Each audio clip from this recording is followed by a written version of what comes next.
Okay, it is Saturday, August 2nd, 2008. My name is Steve Brown.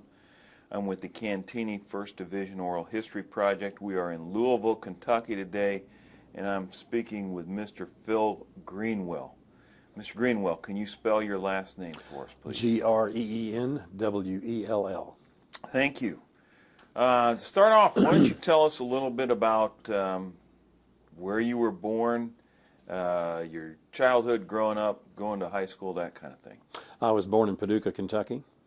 Went through elementary, then middle school. Back then it was junior high. Up through junior year of high school. Senior year of high school, moved to Johnson City, Tennessee. Graduated from Science Hill High School there in Johnson City. Went to East Tennessee State University and joined the military in 1966 in February. Why did you join the military at that time? Well, we had a war going on, and just felt that it was my duty to be part of it as a citizen. And of course, I was young and dumb too, so So you volunteered, you weren't drafted? Yes, yes. Okay. You'd spent a year at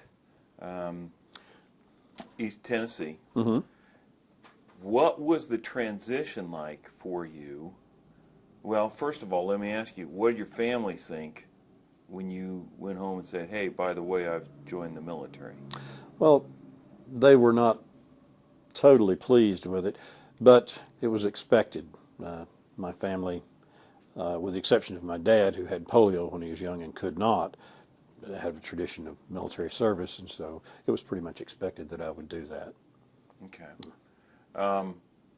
What was the transition like for you from civilian to soldier? Well, I'd been in ROTC, Civil Air Patrol when I was much younger, and then ROTC at East Tennessee State, so it was not as difficult as it might have been for some folks. I was used to drill ceremonies, giving, taking commands, things like that. So it was not a terrible transition. Just a different culture and a different way of living. You had to learn the rules and what was expected of you and what was expected that you not do. But it wasn't that difficult. Where did you do your basic? Fort Benning, Georgia. Okay. What was the hardest part of that for you? Well, I guess the hardest part of it was that I was made the platoon guide, which is sort of the student platoon leader, and that's the first time in my life I'd ever been in charge of a group of people, and especially a group of folks who were just brand new, just like me, into a new situation, a new way of living, and it was kind of difficult to learn quickly enough to provide guidance, because they would look to me as, okay, what do I do now? And I really didn't know most of the time. So we had to kind of weed our way through it together. But I think that was the most difficult thing, because it's like drinking from a fire hose, trying to learn quickly enough to solve my problems and everybody else's too. But I had good soldiers. You wouldn't think so maybe in that period of time. Everyone knew where we were going to go. But these guys were... with just a couple exceptions, they accepted it, and this is what we're going to do, so let's make the best of it, and they did. Do you remember your induction date? It was Valentine's Day, 1966. Okay. Where did you go after basic? I went to Fort Ord, California for advanced individual training in the infantry, and then stayed there. I had put in for jump school, got orders for jump school, but while in basic, the basic company commander had called me one Saturday and said, I want you to go somewhere with me. And he took me to an OCS graduation ceremony. And he told me, he said, I think you should do this. You should go to OCS. And so he gave me the proper forms and assisted me and all that, and I filled all this stuff out, was accepted. So when I had enlisted, I had specified jump school as an enlistment option, and it was guaranteed. Then I get to Fort Ord, of course. Well, you're you're on orders for OCS. And of course my thought was, well, yeah, OCS and jump school are both at Fort Benning, so why not send me back to Fort Benning, let me go to jump school and, go to OCS. Well, they might change your class date. Anyhow, I didn't ever get to go to jump school, so I remained at Fort Ord as an assistant drill instructor until time for OCS to start. How long did you do that? Just one term, it was 8 weeks. What were your responsibilities? I was the assistant drill instructor. The drill instructor for the platoon ran his show, and I was there just to help him. Primarily what I would do is drill the soldiers, teach them under his direction. He would say, okay, today you need to work with this squad or that squad. They're a little slow on this, a little slow on that. See if you can bring them up to speed. And just whatever he thought needed to be done as far as helping him get the whole platoon ready to graduate. Most of the soldiers in this particular unit, in this particular training cycle, were National Guard. And they were pretty good soldiers, good people. What lessons did you take out of that experience? Well, I was surprised at the attitude. Back then it was a very difficult time, especially for infantry. So I was surprised at how enthusiastic most folks were and how determined they were to learn this trade. The National Guard folks, most of them probably would not deploy, but they didn't know that. And so I was really impressed with the fact that everybody worked pretty darn hard, with very few exceptions, to become as good as they could be. Even for young folks, they kind of realized their life may depend on it, and that really made the job a lot easier. They really they made the job a lot easier, and I was impressed with the National Guard folks. I really thought when I found out that that's who these guys were, that these guys are really not going to care. They're going to go back home. They don't have anything to worry about. That didn't turn out to be the case. They worked very hard to become good. Where'd you go after your stint as an assistant drill instructor? Went to Fort Benning, Georgia, For OCS? for Officer Candidate School. Yes, sir. What was that like? That was a new way of living. Physically and mentally, very demanding, constant, round-the-clock, little sleep. Again, drinking from the fire hose, but it wasn't a terrible experience. It was just different. After a while, it got to be humorous. We were all in great physical condition before we got there, and that's a good thing. There were a few who were not, and they didn't last very long. One of the most impressive things, we had an officer candidate. His name was Gerhardt. He was 38 years old, and he made it. But that was a terribly demanding physical thing for a 38-year-old man to do. That was impressive. It was a very difficult experience, but it was only 6 months. Learned a lot about ourselves, I think, and if I were physically able, I would do it again, but I'm not sure I would want to. What things did you learn about yourself? Well, I learned that I could lead, and I learned that it made sense to me, the infantry tactics and the need for the discipline and even the need for tradition and history, how important that was to unit continuity, how important it was to soldiers. What makes it important? Well, everybody wants to come home from a war, and everybody wants the best odds they can get. So they want to belong to a unit that is good at what they do, because they feel their odds of coming home are better if they're in a unit that is good. So they want their unit to be good. And they work hard to do that. If they have leadership who understands that and encourages that and promotes that. And I think that was a very valuable lesson that paid off later on.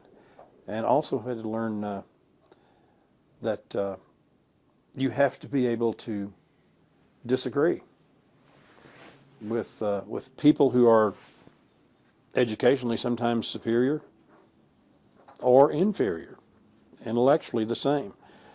But when you are in charge, when you are responsible, you have to make the decision. You have to get the best input you can get and make the decision, but you have to be willing to do it and live by it.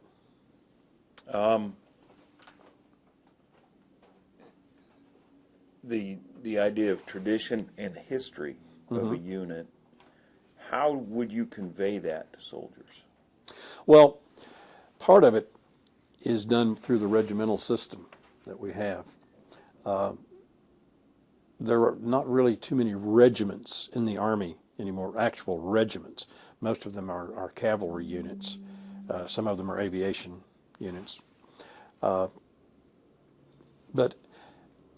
our Army started out, when we first had an Army, even before we had a real Army, George Washington's day, with regiments that were formed by individuals in different parts of the country, and they would form this regiment and bring them to the Army.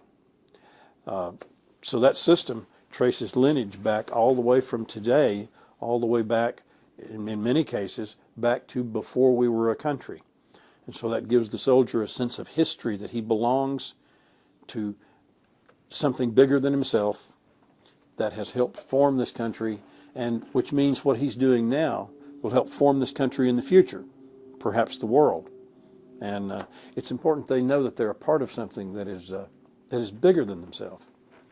What sorts of things does an officer do to promote esprit de corps?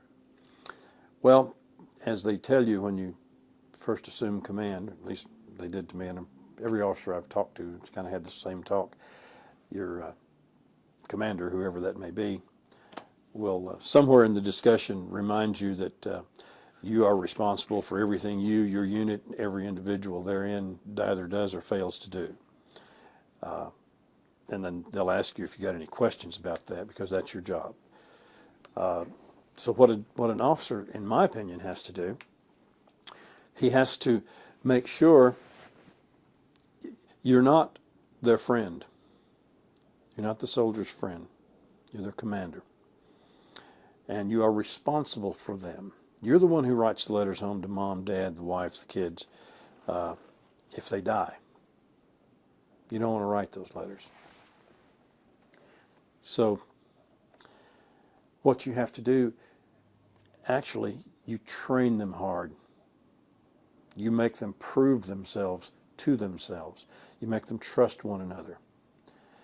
You keep telling them that if you want to be the best, you have to do this. And it's always a little step further and a little step further and a little step further. And you remind them of the history, the people who came before them. That's why you have these parades and ceremonies and things like that, is for these soldiers to see those soldiers. That's why you have award ceremonies, for these soldiers to see those guys and say, well, that's where the bar is. And so we have to meet that bar or get over it. And so it's an officer's job to, and an NCO's job, all leaders, to make sure that these soldiers, his soldiers, are proud of the unit they are in. And they become that way by becoming better than they were yesterday. Becoming better and better and better. And so they know they're good. They know they can count on one another. And then they feel like they are, for soldiers who've not been in combat, there's always that feeling, that question, will I measure up? Are we as good as those who came before us? You teach these folks, you work them hard, so that if that day comes, they're pretty confident that they are good enough when they go in. And that confidence will help them carry through. What are the characteristics of a good subordinate officer? after I graduated from OCS, my first assignment as an officer was as a tactical officer in OCS, which is essentially a drill instructor for officer candidates. And I had to teach a lot of things. There's one thing that there are a number of items that you use as parameters. The one thing I think a subordinate, let me say the one thing first. The one thing that I think is sorely lacking in so many public figures is something that any officer candidate, any ROTC cadet, any military academy cadet, they are graded on mercilessly. It's called moral courage. And that is the willingness, regardless of the personal consequences, to do what is right, or to say to someone, even your superior, this is wrong, and we're not going to participate in it. It might cost you your career, but you have to be willing to do that. And while that's a very strong ethic in the military, it doesn't seem to translate into the public at large to a great extent. And I think that's one of the most important traits of a good soldier, not just an officer, but a good soldier. But a good subordinate, you have to be willing to educate yourself so that you don't have to waste your superior's time trying to educate you in every little thing. Everybody has their own way of doing things, but it's your job to understand the fundamentals. It's not their job to teach them to you. It might be their job to teach you how they want to apply them in certain situations.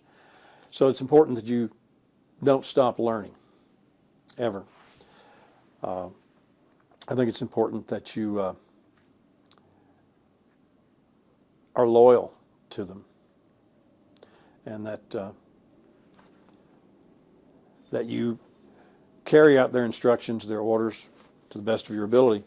If you disagree with them, you disagree with them privately, if you can. You can't always do that. And sometimes this comes into leadership and esprit de corps and pride in your unit. I'll give you an example. In Vietnam, we had gone through a period where we'd gone from, I think it was just in a matter of a few days, gone from 220 people down to 73. We had a lot of armored personnel carriers destroyed. We were, I don't know how many fights we were in, like 18 in 9 days. A few of them were very significant, all day, multi-hour fights against generally odds of 3-to-1 in favor of the bad guys in each of those cases. My guys, in other words, had done yeoman's work. They had fought heroically. Had a colonel come in and lock my heels in front of my soldiers. Lock your heels in front of the soldiers. Call me to attention. Okay. And he explained to me that my soldiers looked like hell. They didn't even look like soldiers. They were filthy. Their uniforms were ragged. My armored personnel carriers looked terrible. Didn't look like they'd had any maintenance ever. And he was surprised they could even move, and the weapons just looked filthy to him. He didn't understand how any of them could even shoot.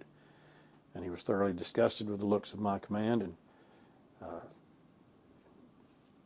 thought he was going to relieve me. But then I thought for a moment, and I said, you know, you're right, sir. My men,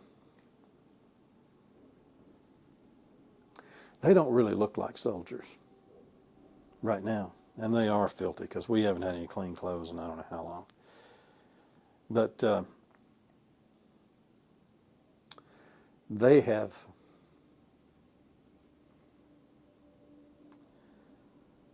They have fought. Everyone we were sent to fight, and they have won. And my personnel carriers don't look like much. And you're right, they haven't had a lot of maintenance because we haven't had time. But they've carried us everywhere we needed to go and brought us home. And sir, if you doubt the efficiency of any weapon in my command, stand in front of that son of a bitch and let me pull the trigger. How did he respond? He got this big grin on his face and said, "That's exactly what I wanted to hear, Captain." And saluted and walked away. Apparently it was a gut check. He was trying to see if we still had the fire. And fortunately we did. Yeah. But that's part of, your soldiers have to know you'll stand up for them. And I wasn't going to let anybody, I don't care who it was. I'm not going to talk about my soldiers like that.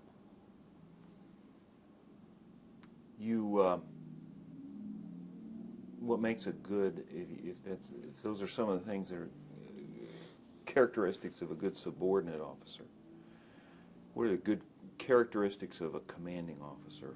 Or I think a commander has to be, first of all, a leader.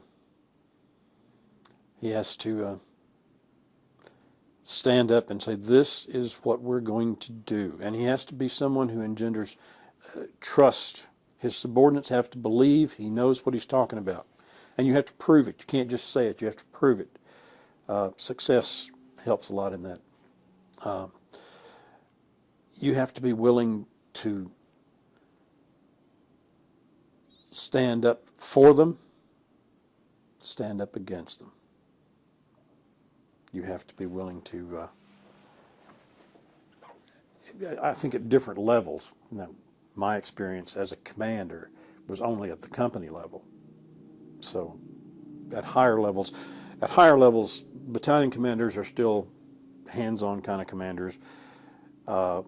Brigade commanders, you get into that level and above, they're more managers because they have so many resources. They have so much to do. It's very difficult for them to be the leader of this group of soldiers. They have people scattered for miles and miles and miles. So at the company level, the commander is a very busy person. I remember talking at a recent reunion with my old battalion commander, and I said, Ken, do you remember sleeping or going to the bathroom or taking a shower when you were in Vietnam? He thought about it a minute and he said, Phil, I really don't. And I said, I don't either. I know we did, but you were so busy all the time.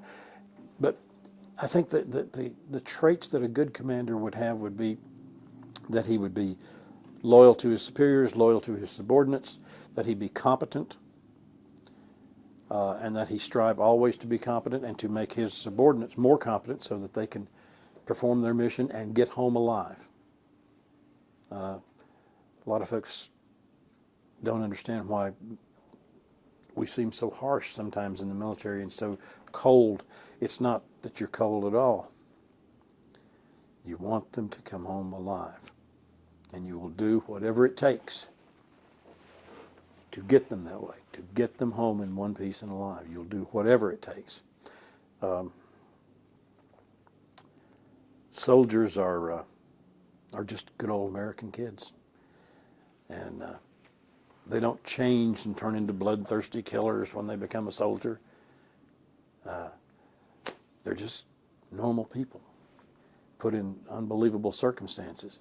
And so it's the commander's job to guide them through those circumstances. This is bewildering in combat. There is nothing normal in combat. So you have to help them through that. and keep them alive and also complete your missions at the same time. So there's a myriad of elements that combine to make a good commander, but one of the most important things is to make sure that your soldiers understand that you are them, they are you, we are one. Where you go, I go. When I say we are going on a mission, I mean we are going. I'm not staying back here. We are going.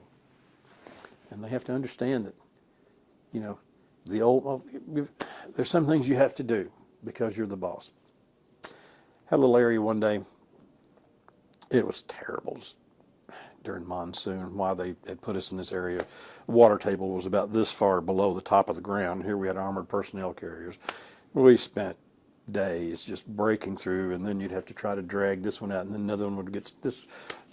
A group of Boy Scouts with baseball bats probably could have whipped all of us after a couple of days. We were so tired. But we came into an area where we were going to try to set up for the night, and I was walking on the ground with the first sergeant, and we were looking around figuring out how we're going to do this so we don't get stuck up to our ears in all this mud that we know is just right under the surface. And the track, 50 feet behind me, hit a mine. Now this is out in the middle of nowhere, but it's right near a small wooded area. Well, immediately, the medics, my medics, like medics everywhere, fearless people, grabbed their bag, they were ready to run, and I had to order them to stop, because this wasn't right. A mine out in the middle of nowhere like this. Seemed to me that there were probably going to be some anti-personnel mines around too. So I ordered that the mine detectors be brought out. Well, there were some soldiers hurt. Well, you have to do something. You can't let these guys lay there, but I wasn't going to risk my medics. So the first sergeant and I had walked not quite in a straight line to where these guys were. The medics or the wounded APC. The wounded soldiers. So I told the first sergeant, he was beside me, just get the mine detectors and have them sweep so the medics can get to these guys, and then sweep the whole area and have everybody else just stand still. And I'll go back and help the wounded. There's just some things that the commander has to do. You don't send your soldier. Any one of them would have gone. But you don't do that. Sometimes the boss has to go do these things. I'll never forget this as long as I live. Totally insane. You hear about crazy Vietnam veterans? Well, you're looking at one. I remember just as clear as a bell thinking, okay, now I can get to those guys if I just don't put all my weight on my foot.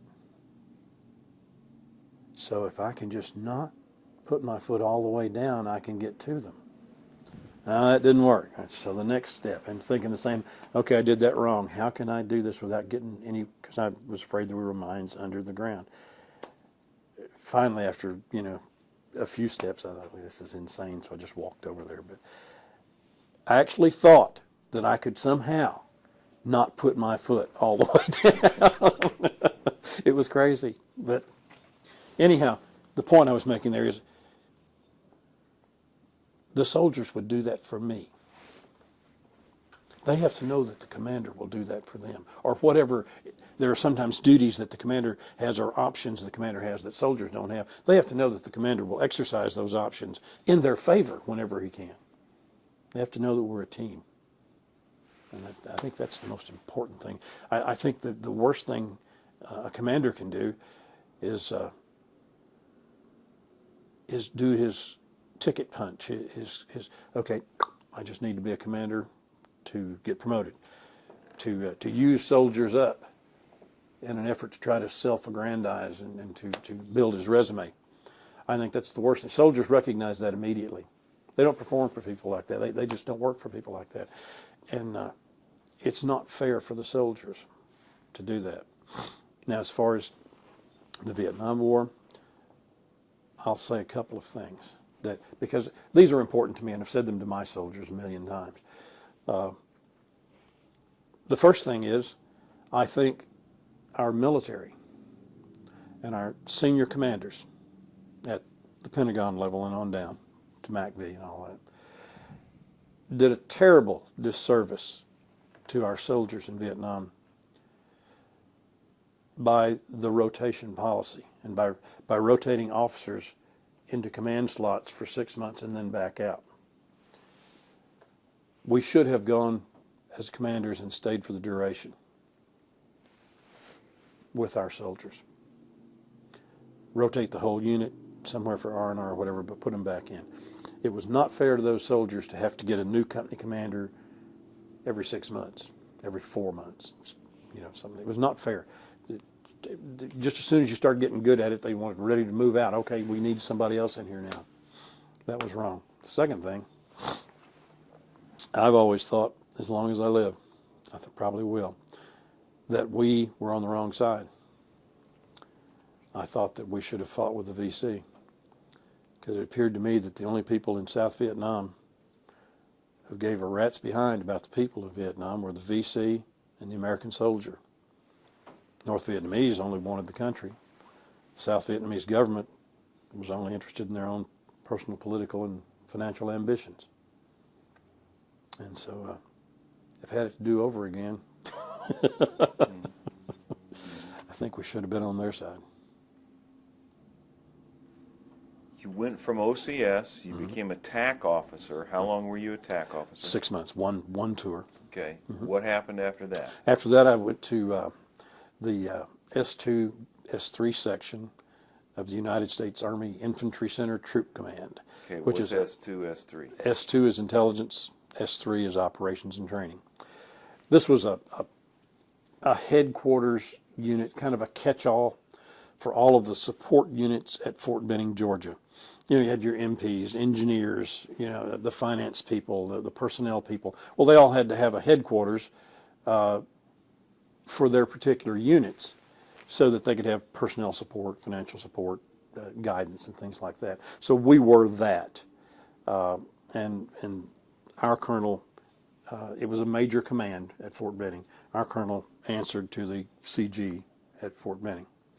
So we just sort of handled all of the administrative and functioning units who assisted the infantry school and Fort Benning, the supporting units.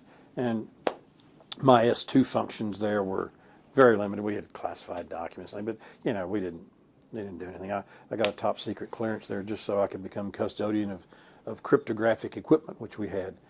Now, I was in charge of it. I was signed for it.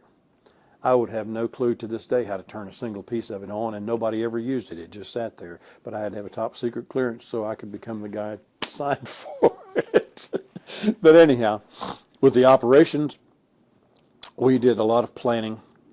There were riots going on in '68, and we had a lot of units that we were all under some plan or another.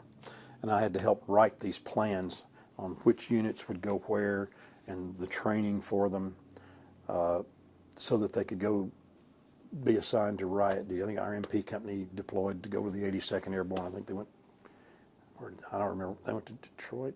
I think they went to Detroit. But anyhow, they went with them. So we had to train these guys up and keep these plans so that we could capture any intelligence data, things like that. The rest of our operations, I had to write and oversee a training program for individuals going to Vietnam. And some of our subordinate units, our engineers for one, really did a terrific job in setting up facilities. And everyone from Fort Benning who was going to go to Vietnam had to go through this program. And as a matter of fact, when I went to Vietnam, I had to go through it too, even though I'm the guy who was in charge of it. I still had to go through it, but other than that, that was about all I did. It was just general day-to-day operations, just running the post, doing the stuff that you have to do to keep the post going, make sure the garbage gets collected in the sewers, and How long did you stay in that position? Stayed there. Let's see, just over a year. Okay. Was it? Yeah. No, a year and a half. Year and a half. Stayed there till April of 1969. Then I went on leave. Reported Vietnam in May of '69. What was it like when you went home? Oh, it was okay. Did you understand, or did you know that you were going to Vietnam? Oh yeah, I had orders. I went on leave prior to Vietnam, so I just went to saw the family. You knew where you were going next. I knew I was going to the First Infantry Division. I didn't know what, other than that. I was just on a levy for the First Division. So that's all I knew. But I had just made captain in February and had not had an overseas tour yet. So as you had these dream sheets they put out every few months. And of course, all of us wrote Germany, Germany, Germany, and it always came back Vietnam, Vietnam, Vietnam for infantry officers. That was where the war was, and that's where you were going to go. That's why promotions. That's why I became such a young captain. It's because the infantry, especially company grade officers, and NCOs, especially your E6, 7s, and 8s, the war had chewed the infantry up as far as those guys.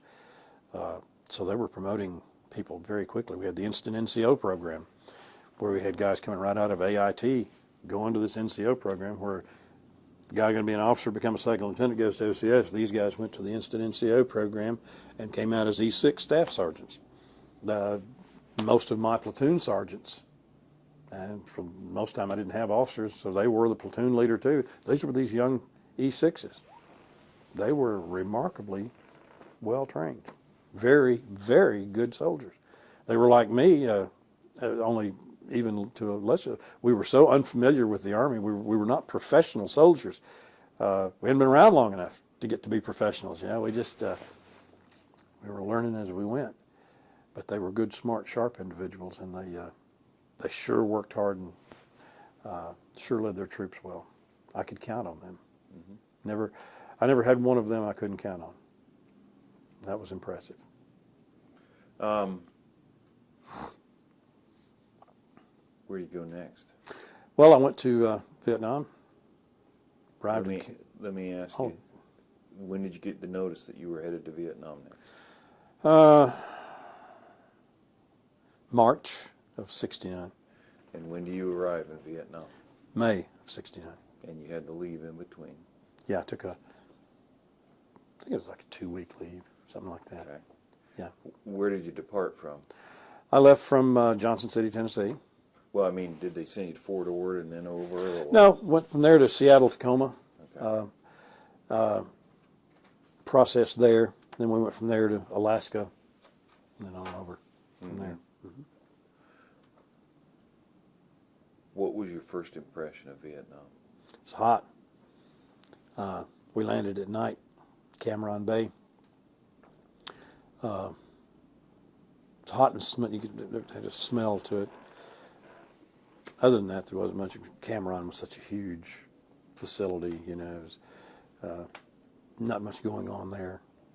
And so, nothing really. Other than just, okay, when am I leaving here? When am I going to the First Division? What do I do next? And, that all worked out. They had that pretty well down pat. Where was your first stop, Zion? Yeah, I went to Zion. I stayed there. First night I was there, they said, "Oh, good, you're going to be the duty officer for our section of the perimeter." Okay. They gave me all these SOP books to read, and I'm reading them. And I said, it's about 2 o'clock. SOP stands for Standard Operating Procedure. What do you do? Who do you call, when this happens? Well, about 2 o'clock in the morning, one of the guys came and said, "Sir, we've got tanks approaching the wire." Oh, my God, what do we do here? So I go out and look, and I look at it, I said, "Those aren't tanks, those are armored personnel carriers. North Vietnamese don't have armored personnel carriers." So I got on the phone, called higher and reported. I said, I've got APCs out, but just beyond, not far beyond the wire, but out beyond the clearing area. They're maneuvering it through. Well, it turns out it was some of our own. I guess they were lost. Turns out it was some of our own, I guess, let's see, they were probably our Bravo company of 1st to the 16th Infantry. They were there at Zion providing base security. I guess they just got mixed up. But anyhow, that was quite a little shock when the tanks in the wire the first night with the 1st Division.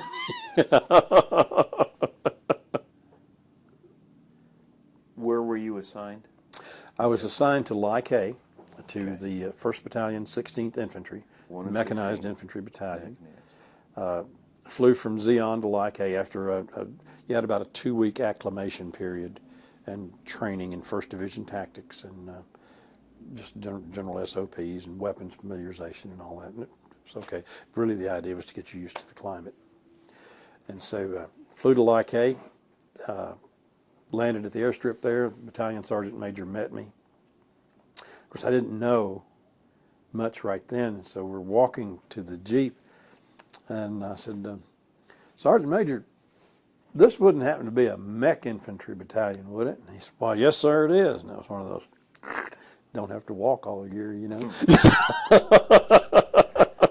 So we went to the battalion area, and I got everything checked in and put my stuff up, and the battalion commander was there, and I got to meet him, Colonel Ken Castles. And I think we left the next day going to the field. He is back in, and he just let me ride with him. And we went to where the battalion was. They were on a road clearing operation up on from Fuquevin to Somme Bay.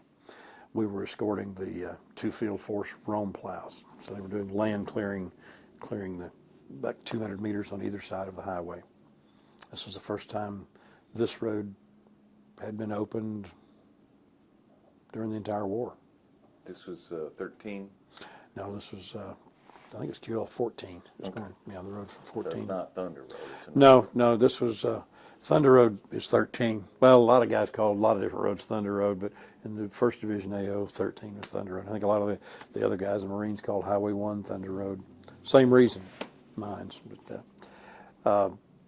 the land clearing people were engineers with bulldozers, and they had what they call a Rome blade on them, which was essentially a dozer blade. They were D7 dozers. And they had this big spike. It was remarkable to watch them. When you first see it, it's what in the world is that for, until you see them go up and spike a tree, and then they wiggle the dozer, and it splits the tree, and then they knock it down. It's a pretty clever idea. I would never have thought of it. Do you know where that got its name? Rome, Georgia, I believe, is where it came from. Where they manufactured Yeah, them. where they made them, yeah. You guys are involved in, you're providing cover for the engineers? Yes. We would leapfrog, and we would move ahead every few days, just leapfrog right on up the road, move the headquarters, move the plows. Why are you clearing all this stuff back from the road? To keep the VC were firmly entrenched in this area. There was no opposition to them. And they were setting up, actually, tax collection. The folks up in there couldn't get to market, the main markets in Saigon. There was no way they would get past all these people who would just take what they had. So it was pretty much an economic thing for the folks along this route to give them a chance to participate in the economy, because they were pretty well isolated. They were not going to make it with whatever they had down to sell it, or if they did, we're lucky enough they'd never make it back with the money. So the idea really was to open it up economically, and of course to give us access to better access for combat operations up in that area. Did you have to set up ambush positions at night along the edge of the We would set up some. clearing? Yeah, we would set up some. We had our night defensive position.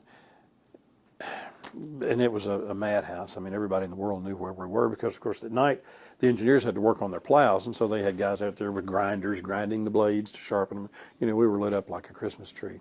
There was no secret we were there. But yes, our infantry companies would send out ambushes, and we would do combat patrols to clear out ahead and even behind us.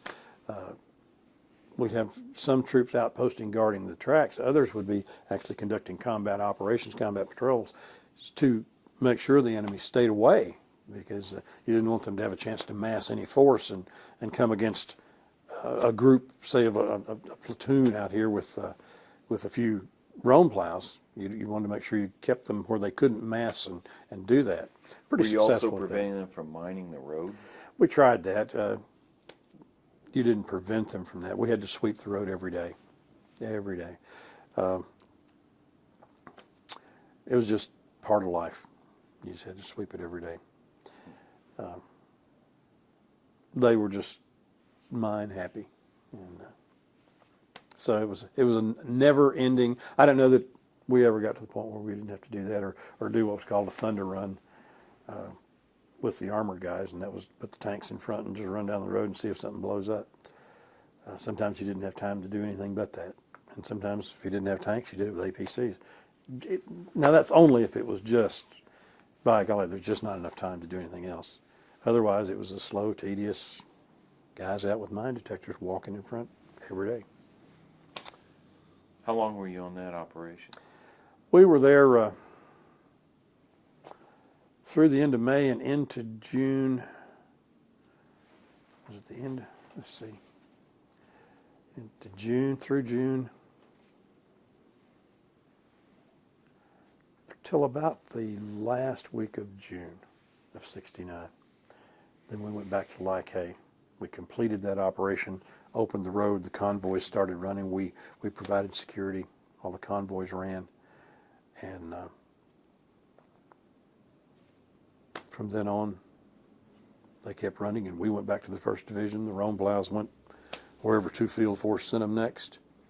And we went back to Lyke under the command of the First Division. What'd you start doing then?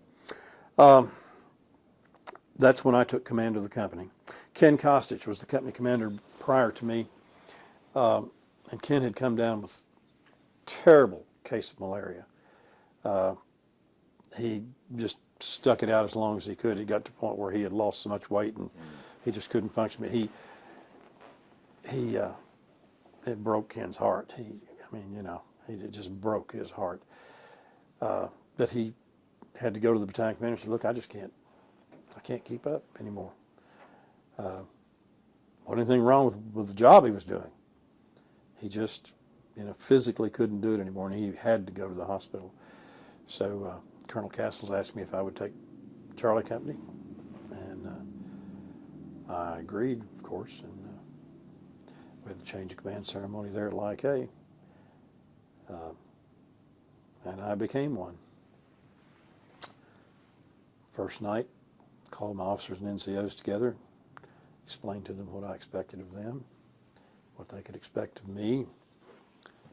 We went outside after that. Of course, the soldiers, back in Lyke, as mech infantry, we rarely got to come back into any kind of base like that. Because we could carry so much with us, we just didn't need to. Every 70, 80 days, we would go somewhere where we could stand down and do weapons and maintenance for 2 or 3 days and let the troops blow off a little steam. Well, they were blowing off steam. They got to drink beer and go to the EM Club and cook steaks and all that. And so this is how I met my company. They were all half drunk, and and we walk out, and the very first thing that happened, walk out here, and here's this group walking over towards me.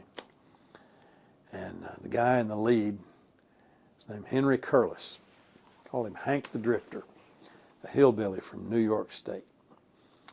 And Hank and this other bunch walked up and said, "Sir, we just want to welcome you to Bandito Charlie." And he poured a beer on my head. How did you respond? Well, I locked him up, locked his heels. And I called everybody around and informed them that as long as I was in command of Bandito Charlie, no one was allowed to waste beer like that ever again. They had to at least make sure that whoever was going to get the beer dumped on them had their mouth open. So How did they respond? it was okay. They agreed. Was there a lot of beer? Only, well, there's a lot of beer when you were back in the rear. You got to remember we're dealing with 17, 18, 19, 20-year-olds. A lot of beer to these uninitiated drinkers, you know.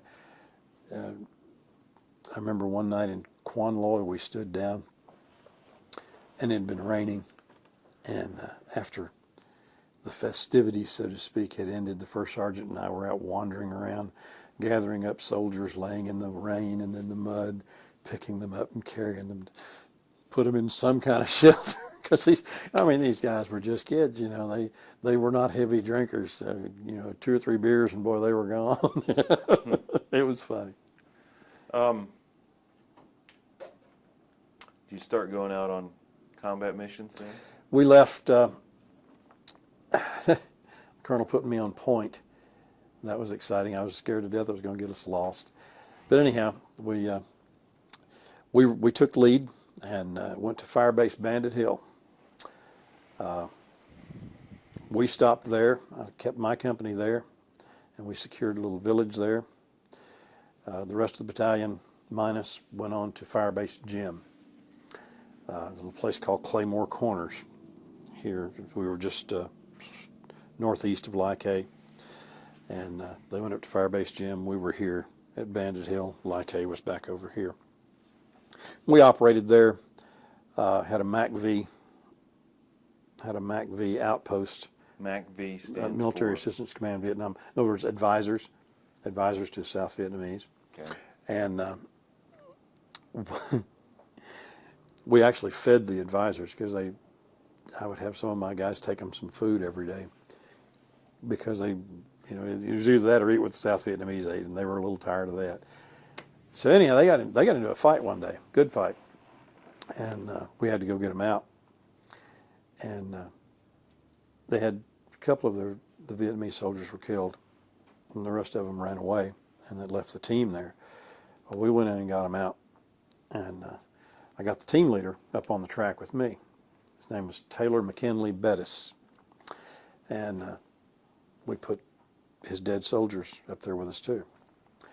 And got to talking just like people do, you know, hey, how are you doing? Who are you? Where are you from? All this. Well, he said, I'm from Tennessee. I said, well, I am too, you know. And he said, where are you from? I said, well, I'm Johnson City, Tennessee. He said, well, my wife's from Johnson City, Tennessee. Really? I said, yeah. He said, she graduated in 1964 from Science Hill High School. I said, well, so did I. What was her name? Well, her name was Ingrid Schoaf.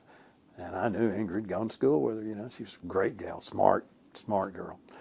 But anyhow, strange things happen. Small world.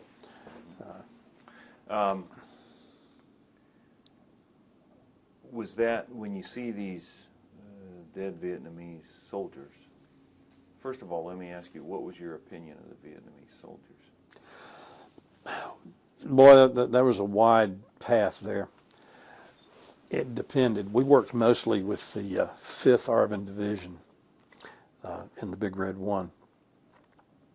Some of their units were really pretty darn good. I'd say the majority of them were mediocre at best. And some of them were just downright terrible. But it goes back to what we had talked about earlier about the leadership and the commanding officers' motives and leadership. These guys didn't have a lot of faith in their leaders and didn't have a lot of faith in there was not much of a sense of national unity among the soldiers. I think it would have been very confusing to know what they were fighting for or who,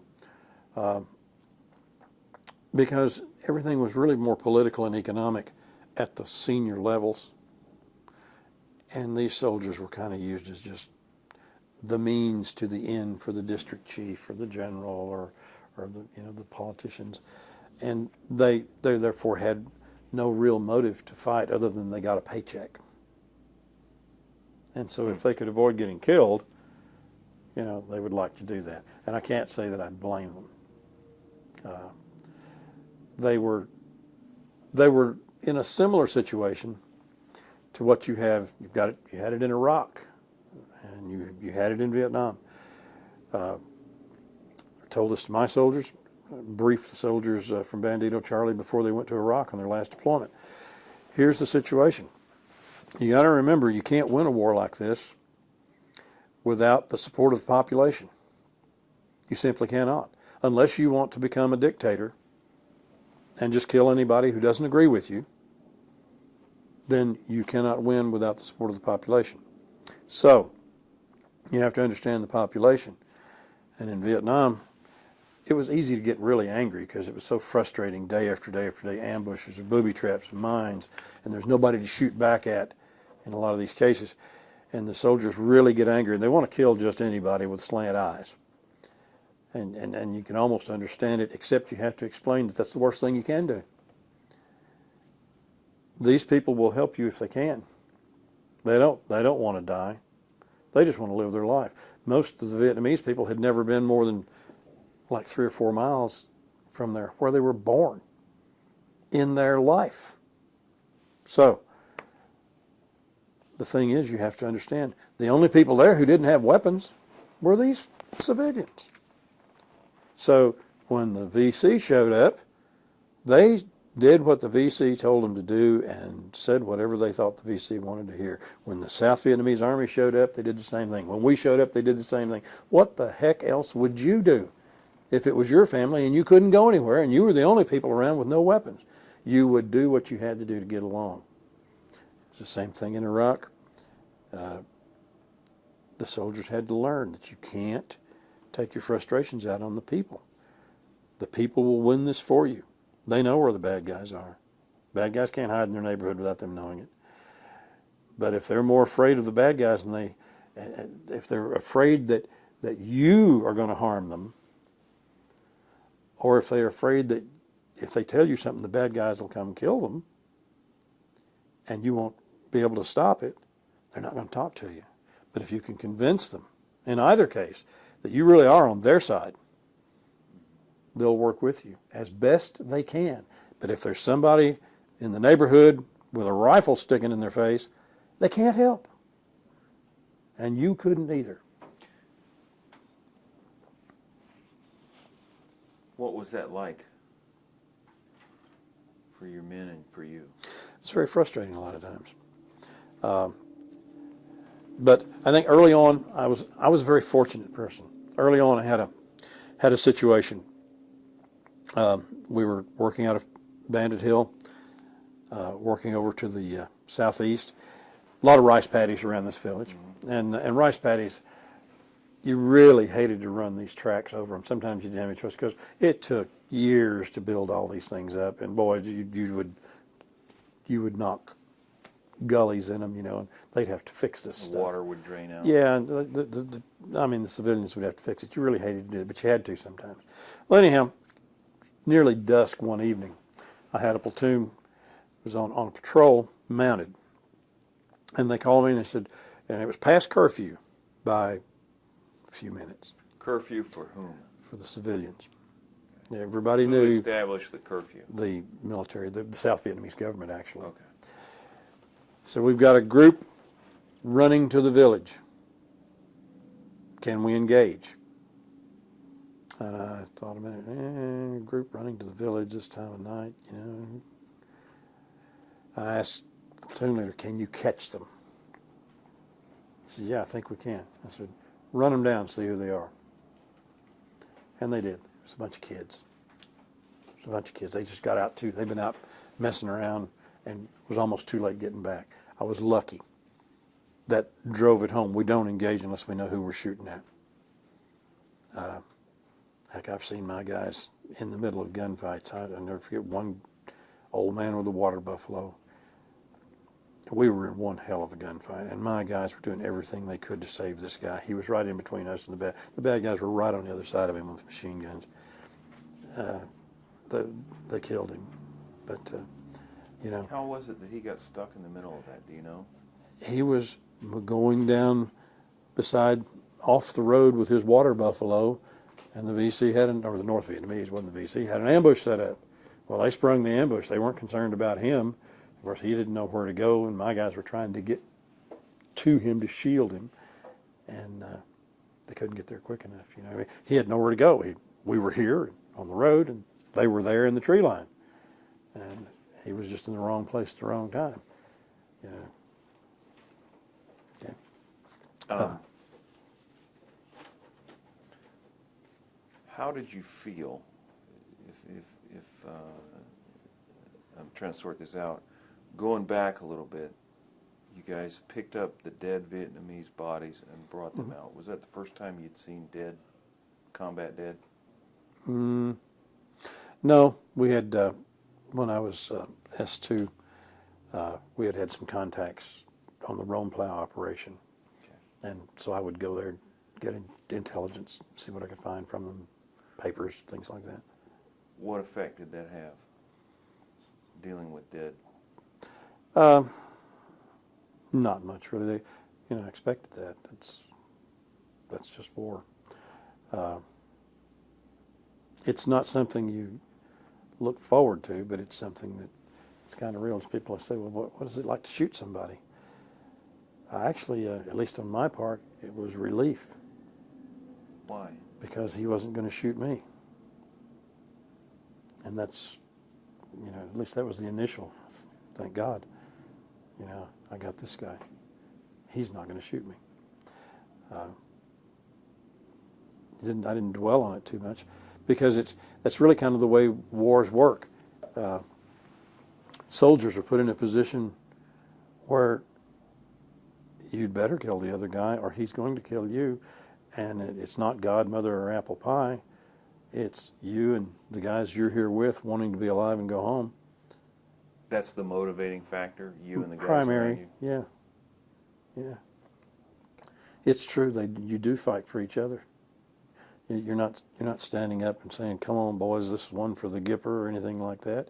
You're fighting for each other. You just want your people to go home, and it means you have to kill those people over there to do it. Then you do it, because you're in the situation. It's not theoretical. It's not hypothetical. It is real, and you do what you can to get out of it alive.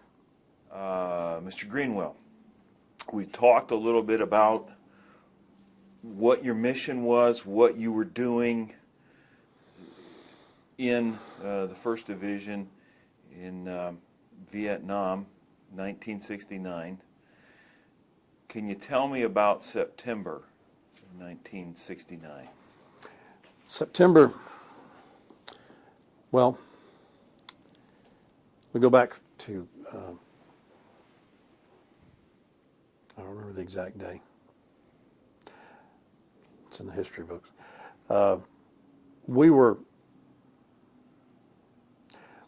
operating near Lai Khe, and at that point in time, the way it's been explained to me, the Paris peace talks had begun, and it seemed that intelligence had determined that the North Vietnamese plan was to try and get to push an offensive and hopefully get possession, even tenuous possession, of as many province capitals as they possibly could, with the goal of, okay, if they got enough, to just call time out at the peace talks. Let's stop right where we are, cease fire, but they got to hold the province capitals. That's the way it was explained to us, is that was what they were trying to do. So we were, our battalion, minus Bravo Company, our battalion headquarters, Alpha Company, and Bandito Charlie were... Bandito Charlie is a mechanized infantry. Charlie, 1st of the 16th Infantry. Yeah, we were just called Bandito Charlie. That's a long story, and we can do that if you'd like. Yeah. But and I'd love to, because it's historically significant. But we were placed under the operational control of the 1st Cavalry Division, their 3rd Brigade at Quan Loy, which was north on Highway 13. North of Lyke. Yeah, a good bit north of Lyke on Highway 13. So we began to move in that direction, and they had given us a place where we were supposed to set up for the first night. We were called in one morning and kind of hung around not knowing what we were supposed to be doing, other than we were supposed to be doing something. We just didn't know what it was. Then the word came, we're leaving and we're going north. Well, we rolled north, had a 105 towed artillery battery with us, and we drove all day long. 105 would be howitzer. It's a 105 millimeter 105 millimeter howitzer. howitzer cannons. Mm-hmm. Yes. We moved north until we ran out of our maps. We didn't have any maps anymore, and we were still moving north. But our battalion commander was overhead in a helicopter, and Colonel Castles directed us, and we got up near An Lock, and he turned us off into rubber. A rubber Meaning plantation. Rubber plantation, Yes. rubber trees. Mm-hmm. That was this entire region for many miles was very rich in rubber plantations. They'd been put there by the French. By the French, right. Mm-hmm. And they were still operating. We turned into this rubber as it got dark, and he just had to give us directions out, because he had a map, but he had the only map. So he was in the helicopter and it was dark, and he was telling us, okay, we had point, turn here. And so we did. And finally got where we were starting to break out of the rubber, and he said, now, this is funny, I'd give anything if it had been light enough where I could have seen the look on everybody else's face, and even mine. The colonel called down and he said, now listen, I want you to be really careful when you break out. On this map here, it's showing an old French minefield. Don't run into it. Well, how are we supposed to miss it? We can't see anything. So we didn't hit it. So we stopped and set up as best we could in the dark. And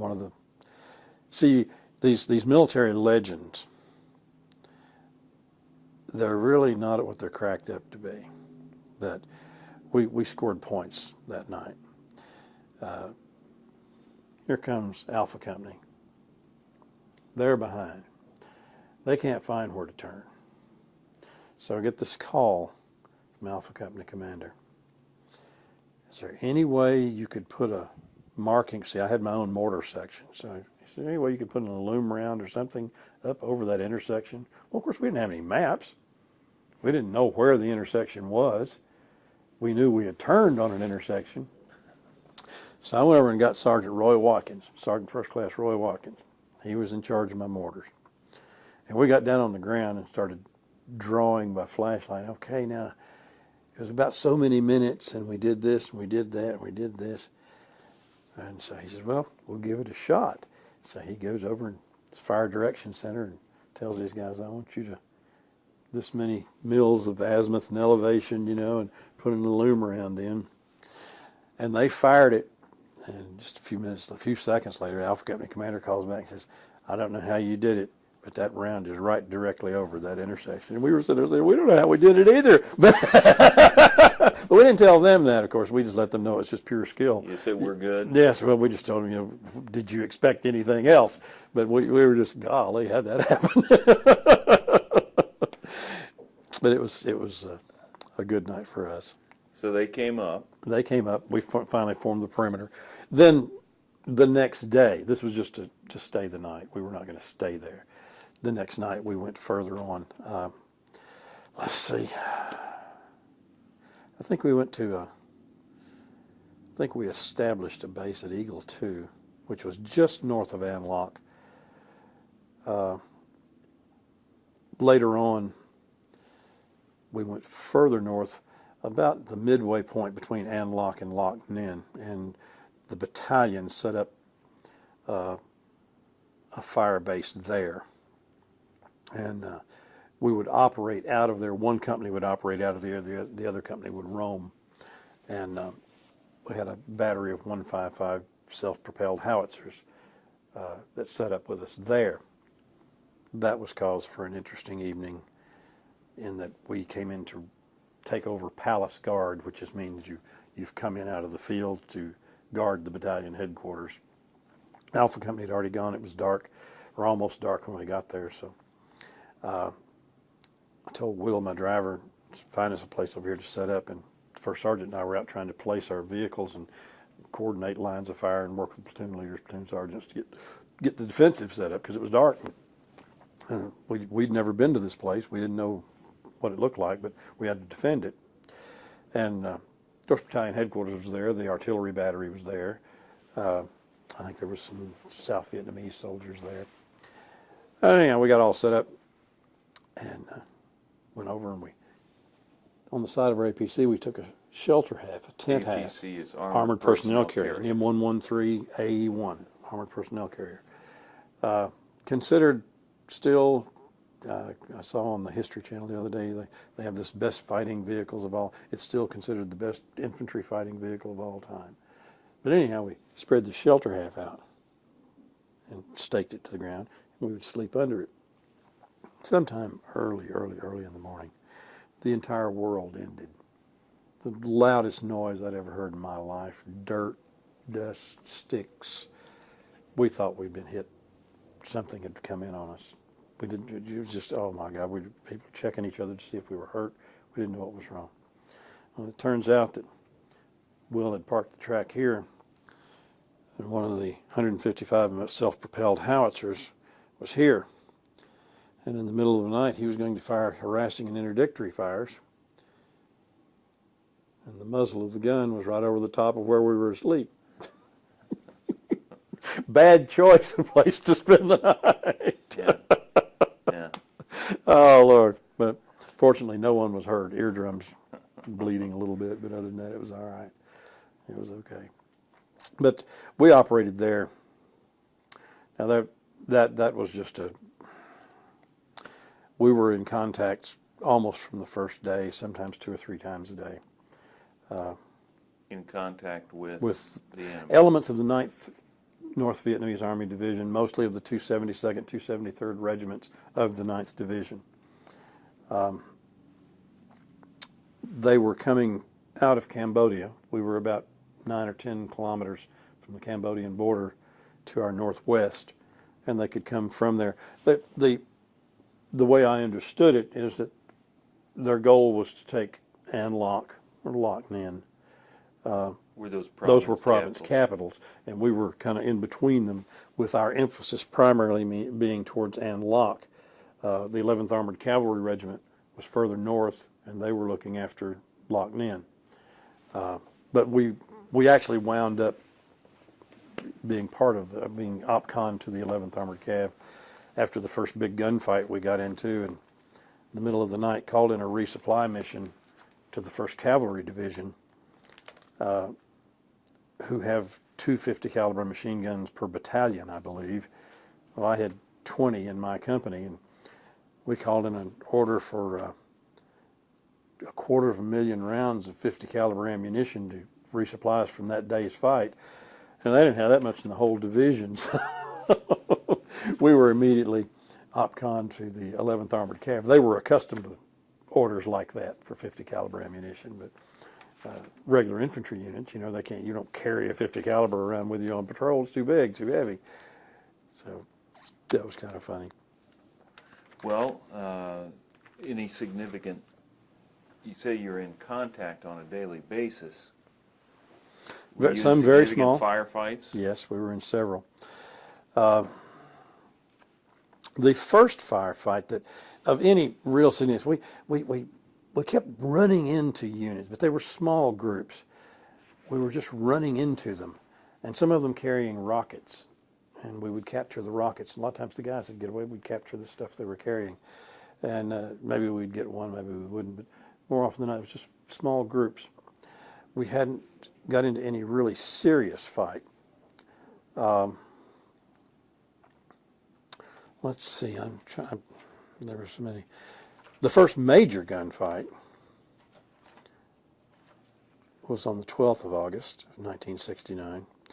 We were, this was more or less a counterattack.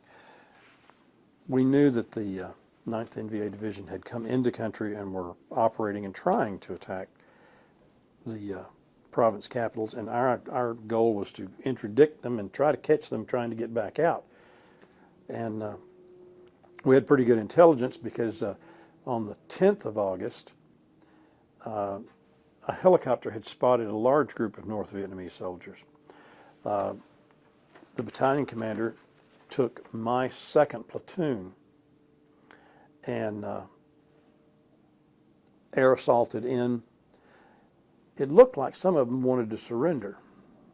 It turned out that they didn't want to surrender badly enough to surrender, and so we got a pretty good little gunfight going there. I was not there. I had gone to Quan Loy to liaison with them because we were going to, the battalion was going to stand down there several days in the future and supposed to go there and find out where we would go and what the facilities were and what we could expect, what we needed and all that. And I had another mission too. One of my closest friends, my son's godmother and godfather, the godmother, Judy, her brother was with the 1st Cavalry Division, 3rd Brigade headquarters, and that was at Quan Loy. Well, her mother, Mary, had written me a letter saying, Phil, I wish you'd look in on Chuck and make sure he's all right, you know. I wrote her back, you know, sure, Mary, it's a small country, you know. I had no clue that I would ever be able to run into him. Well, it turns out that, by golly, he was there. So I was going to go by and see him too. So we did.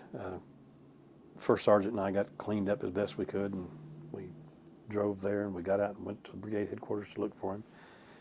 And we thought we looked pretty spiffy. You know, people were coming out taking pictures of us. We pretty grungy looking kind of guys, but that was the best we could. And we had all, you know, the cleanest stuff we had on. So anyhow, as we were going back, we started picking up radio transmissions, and that's how I found out that my platoon had been hauled off by the battalion commander. And he air assaulted them, captured some prisoners. The prisoners talked freely, and that's where he got the intelligence information of where we might be able to find some other guys fairly soon. And turned out it was correct, although we weren't quite as prepared for it as we thought. In analyzing it today, I think I understand more about what had happened, but it was a very sizable unit, probably 600, 900 North Vietnamese soldiers. They were dug in. I believe we came from behind them. I can show you on the maps and everything where this happened and how. But essentially, we went through the rubber plantation, and there's a road here that went down into An Loc if you turned south on it. And went north up and intersected with Highway 13, several kilometers to the north. The road we were on teed into this road. The enemy were here and here. I believe, looking back, and they were dug in, solid, with heavy weapons, anti-tank weapons, RPGs, recoilless rifles, heavy machine guns. I believe their goal was to make sure that when they attacked Quan Loy, that reinforcements couldn't come down Highway 13 and couldn't take this back road to come in. I believe that's what they were there for, but that's hindsight. At the time, I had no clue. What happened, Alpha Company was in the lead, and they came to a bridge. We had an armored vehicular launched bridge, which is a tank chassis with a bridge that scissors out. They had used this because we knew we had a stream crossing to make. And apparently they were having a little trouble getting across the bridge. Battalion commander went forward to hurry things up. This was early in the morning, like 6:30, 7 o'clock in the morning. And then they got across the bridge. Well, he stayed up in the front.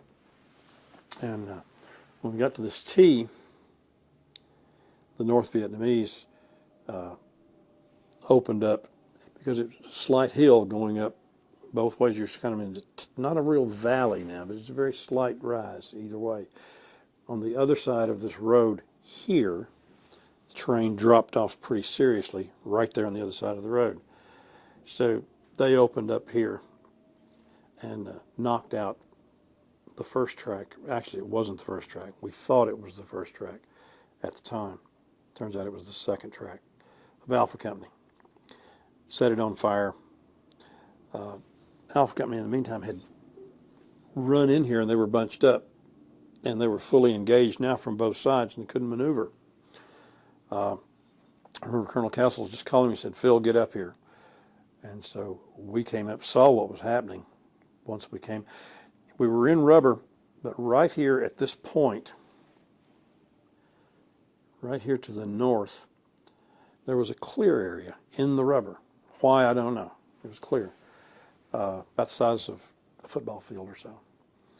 And it was obvious that Alpha Company was fully engaged and unable to maneuver. They were too close together.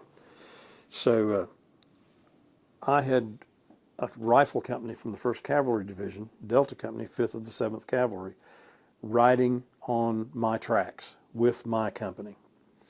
So I asked them to dismount. I've got some pictures in the pictures I've given you. There are about a dozen photos that some photographer from Alpha Company, Stars and Stripes, or somebody took of the gunfight. We dropped these guys off, and I maneuvered my folks up the hill and then wheeled a little bit left. The idea being to come here and take the pressure off of Alpha Company so they could get out and to give the North Vietnamese a real worry that they were going to be flanked. And it worked, and Alpha Company was able to get out. So they pulled back. Well, in the meantime, the battalion commander's track had been hit, and his driver jerked the controls, the track went back, hit a tree, knocked everybody off. The battalion commander's maps went one way, he went another way. They had to get the driver evacuated, and then it got hit again, I think. And so I couldn't call the battalion commander on the radio. There was nobody, got no answer at all. I could talk to the battalion S3, Major Jim Harris. He was in the air in a helicopter. He didn't know what had happened to the colonel, so I assumed the colonel was dead. I knew he had been up forward. I just assumed that he was dead. Turns out he was just on the ground trying to find another radio and a ride to get back in the fight. So we maneuvered up and took the pressure off, and Alpha Companies, the bulk of their force, as we went up this way, they came behind us. They came out of where they were and came behind us. So we had a shield there. And as we got to the top of the little rise there, of course, that's when the North Vietnamese really opened up. They knocked 4 of our tracks out. Mine was the first, just almost instantly. It was kind of funny. They were shooting RPGs, and I remember one going right over my head. My driver thought it had hit me, but it went right over my head, and I turned and looked, and it hit a tree behind, and actually wounded the Alpha Company commander because they were swinging behind, and the shrapnel hurt his hand.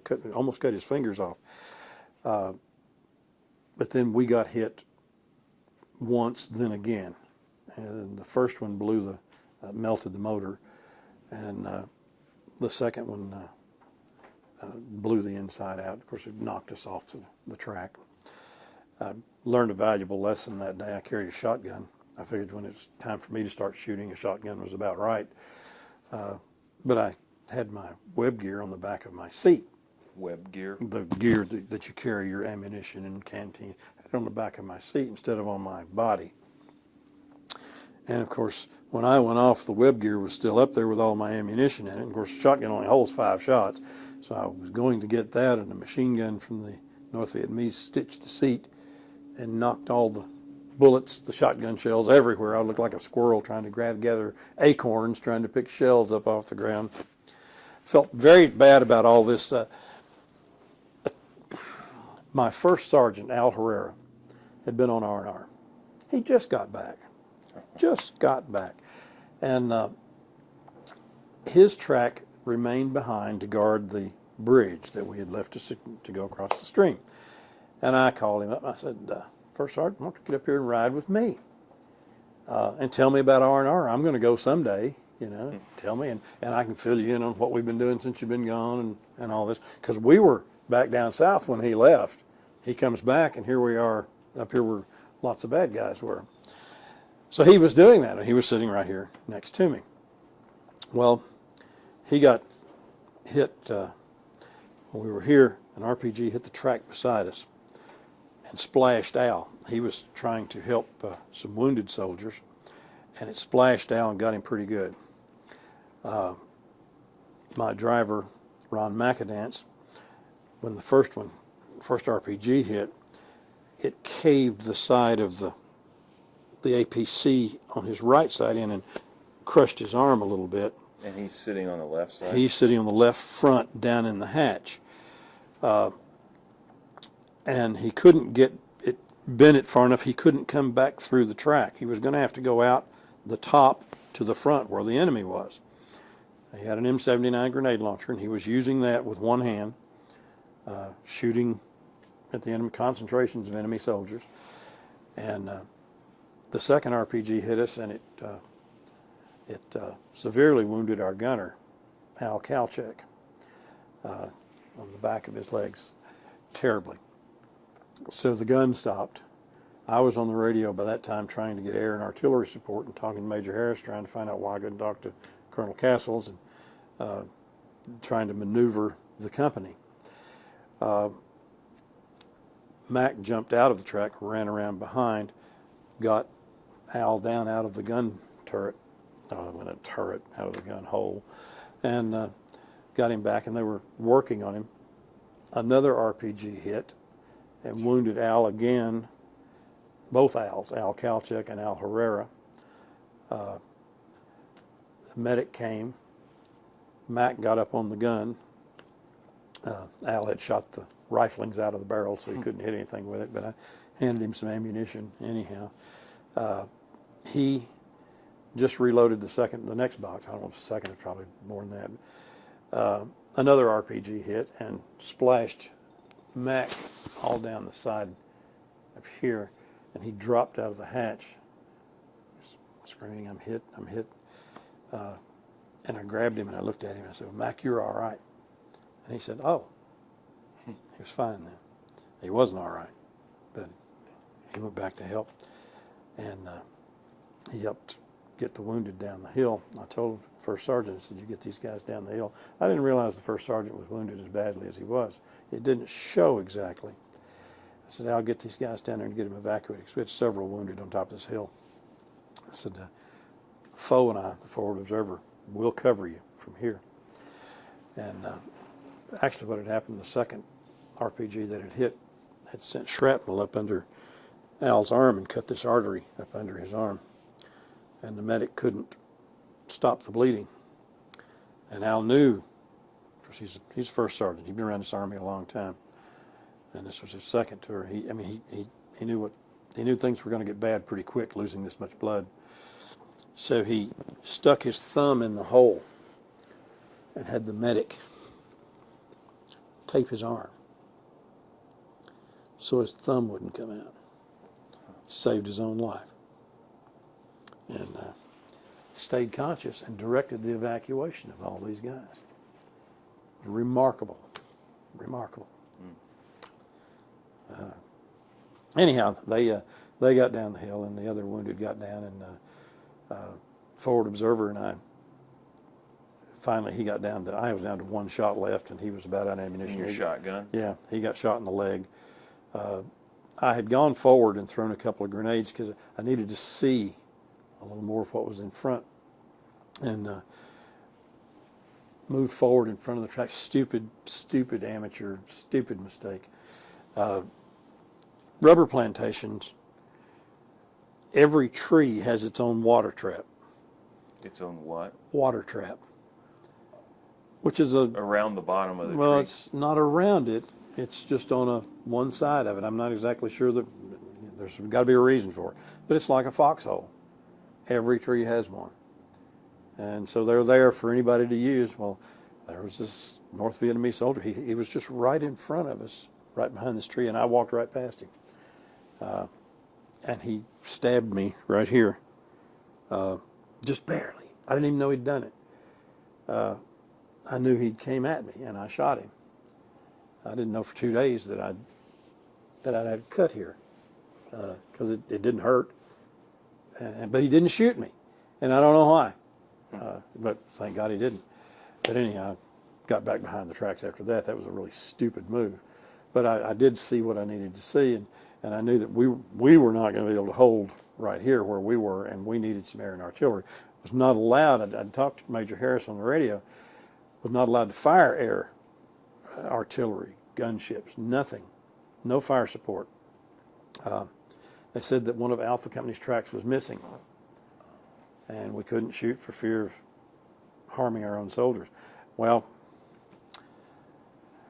as soon as I heard that, I got hold of my weapons platoon, my mortars, and instructed them to start knocking trees down. If nobody else was going to let me shoot their stuff, I was going to shoot mine, because I could see, and there was no Alpha Company track where I was going to shoot.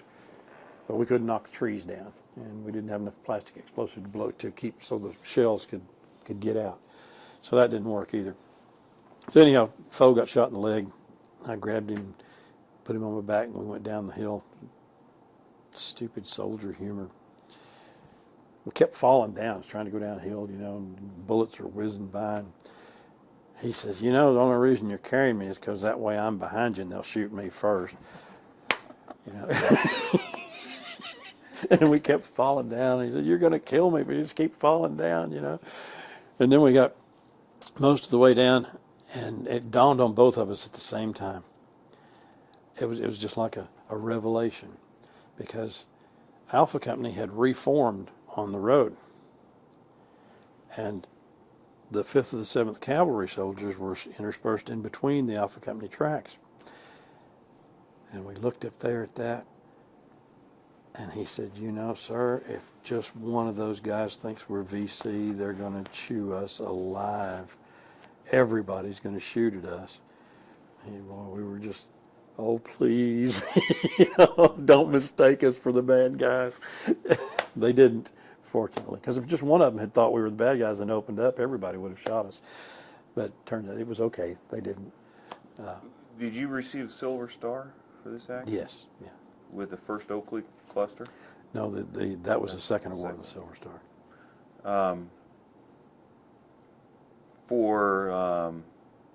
At that time, you were moving in support of beleaguered troops. That would have been Company A. Yes. Actually, on both of those occasions, it was Company A. With complete disregard for his personal safety, Captain Greenwell exposed himself to hostile fire, raking the area with your shotgun, I assume? Don't believe any of this crap, okay? As he kept his men in line and directed their devastating suppressive fire, called in effective air and artillery fire. That was much later in the day. Helped rout This fight lasted 11 and a half hours. This was a long day. This was a very long day, a long fight. But anyhow, those things are all wonderful, but really.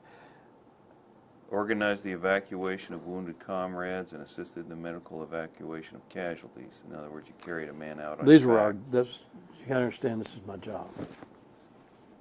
Okay. I'm not real big on that sort of thing. These were my people. I was responsible for them. It's my job. And that lasted 11 hours? This fight on the 12th of September lasted 11 and a half hours. Yeah. How did you feel at the end of that? Exhausted. Just completely, pretty well drugged out, just all the adrenaline, But we had retaken the hill. We took it later that day when we got to use air and artillery. We took the hill. I mounted another track, and battalion commander, his kind, considerate, and merciful self, he was always caring for me. I found him on another track, and I got up there, and he looked down and he says, "Oh, I thought you were dead. Well, get your ass on the track. We're getting ready to go back up the hill." "Thanks for your concern, sir." It was funny. But anyhow, this is where a lot of things you learn later on. The reason we couldn't shoot air and artillery guns, aerial rocket artillery, airstrikes, there was an Alpha Company track missing. We didn't know this at the time, but apparently it had gotten through the T and turned left and wound up at Thunder 4 down near Ann Lock. And so actually there was one missing. We just didn't know it at the time. But anyhow,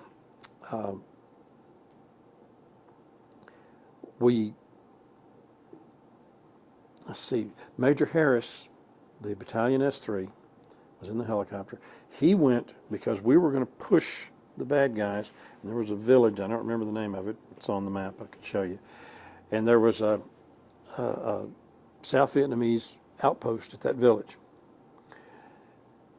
Jim went there to land and alert them that Jim Harris, Major Harris, the Battalion S3, the operations officer, to alert them that we were going to be pushing North Vietnamese soldiers in their direction and for them to get ready for this. Unfortunately, the North Vietnamese had got there first, so they shot Jim's helicopter down as he was getting close.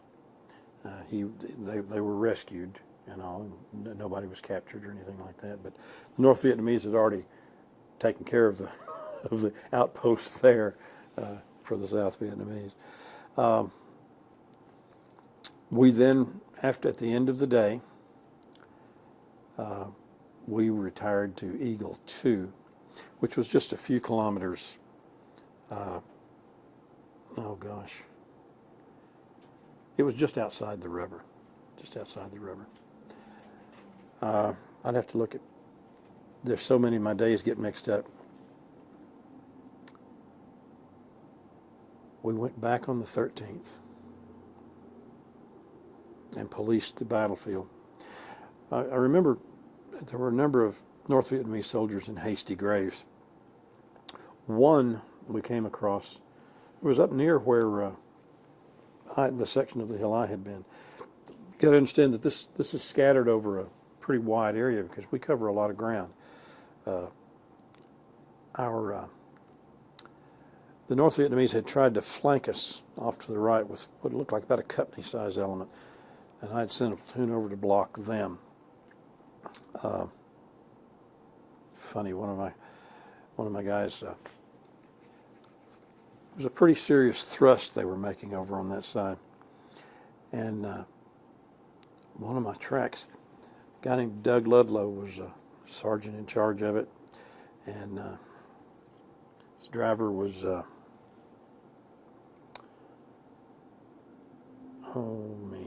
Steve Bernanke was on the track, and I've drawn a blank. He lives in Benton, Arkansas. Roger Haney was his driver. They pretty much anchored that area over there with their gun, with their 50, and prevented this large group of soldiers from getting an advantage on us.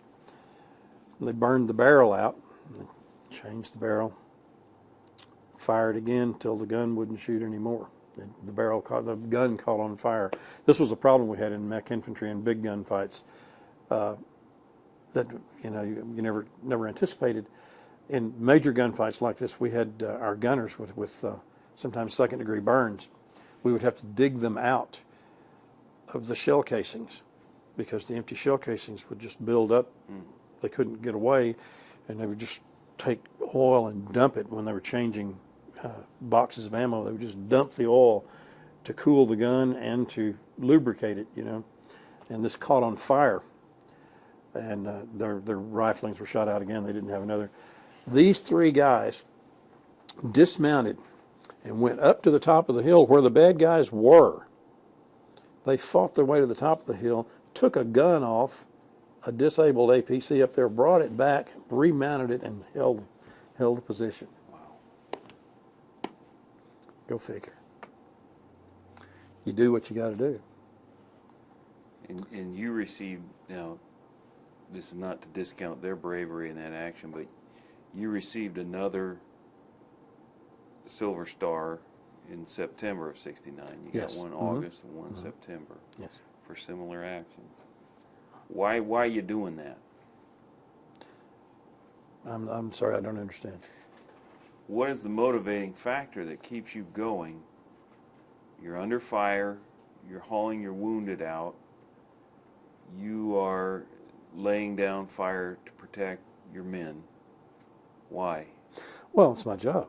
Now you got to remember, I'm directing a lot of this. You know, I've got 20 armored personnel carriers.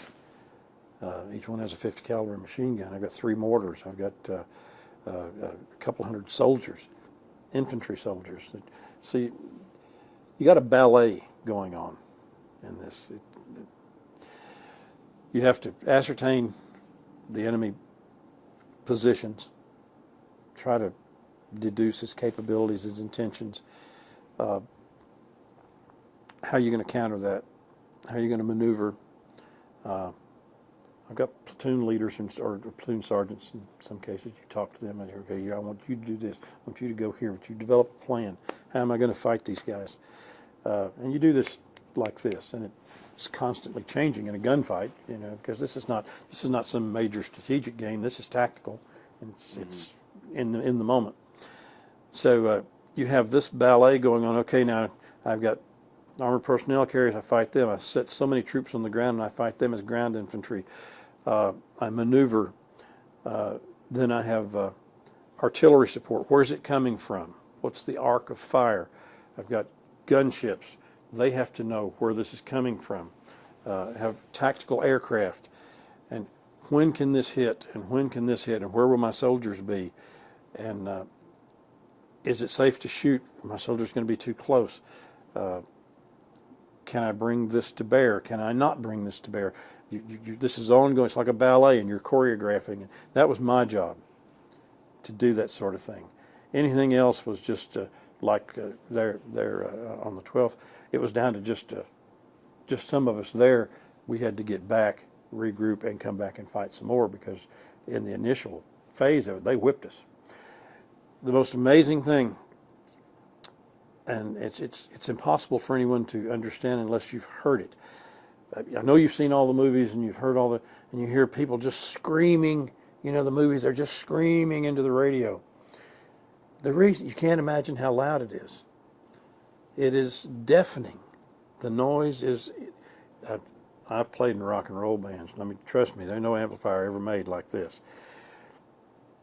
There were times when we had 2 rifle companies and a leg infantry company from the 1st Cav all shooting at the North Vietnamese.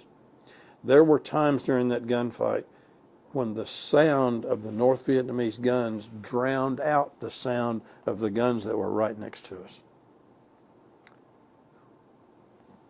We sit today and talk about it, and none of us can figure how anybody on either side ever lived through that day. I mean, it was just phenomenal. One of my guys told me, he said, I remember you. First time we got in contact, he called me. He said, did you carry a shotgun? I said, yeah. And he said, so you were the company commander? And I said, yeah. He said, well, I remember you then. He said, I have this little clip that plays in my head when I think of Vietnam. He said, you know, I think back. He said, I remember looking up on the 12th of August, and I saw just a little ways up on the hill, there was a guy, and I knew he was an officer, and he had a shotgun, and he was standing there, and he said, the leaves and twigs and tree bark looked like rain falling down from where the bullets were cutting them off, and the dirt flying up and the sparks off the side of the APC. And he said, this guy, and he said, now I know it was you. He said, I remember you turned and looked down at us to see the wounded getting evacuated while you were reloading. And he said, then I saw you. He said, you grinned at us. And you turned back around and went back to shooting. And he said, I always wondered who that was. You know. And it turns out, you know, but you don't know about those things till the time. You just stand and shoot, or you do what you got to do. You don't realize somebody might have been watching. It was cool. But that was the day. The whole day was like that. But then later, when we managed to bring artillery and air and all that in, we carried the day. But the next day, in one of the graves right near where we were, we dug it up, and there was a guy in there. We called it up. Nobody seemed to be concerned. This guy was over 6 feet tall. He looked Chinese to me. Nobody seemed concerned. We thought that was pretty remarkable because everybody else was pretty short. Now the North Vietnamese were a little taller than the South Vietnamese, but not that much taller. This guy really looked like, of course we weren't experts at this sort of thing, we were just kids, but he sure looked like a Chinese individual as opposed to a Vietnamese individual to me. Now our operations NCO, then Master Sergeant Steve Rayburn, I talked to Steve at the reunions. He tells me he went to work for the State Department after he retired as a sergeant major.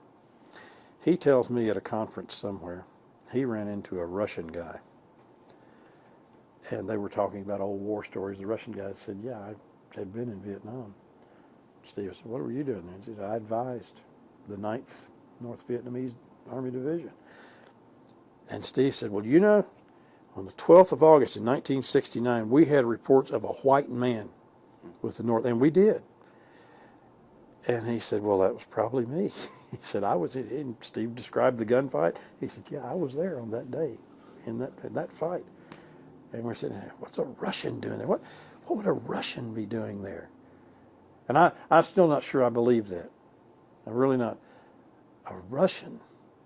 I don't think the North Vietnamese cared a lot for the Russians. But I may be wrong, but I find that a little bit of a stretch. But still, Steve's an honorable, decent guy. I mean, he wouldn't just say something like that. But anyhow, I found it very strange that nobody was the least bit interested in this 6 foot tall, apparently North Vietnamese soldier. So anyhow, we went on about our business. Greenwell, why don't you tell us about the origins of Bandito Charlie? Okay. Before I do that, let me say one more thing. During August and September of 1969, we were heavily engaged. A couple of things that stand out. One was we had significant losses, went down to 73 people. Out of? I think we had 188 assigned, and then by the time you had the attached people, I think it brought it like 220, something like that. But I had one officer left. My first sergeant was gone.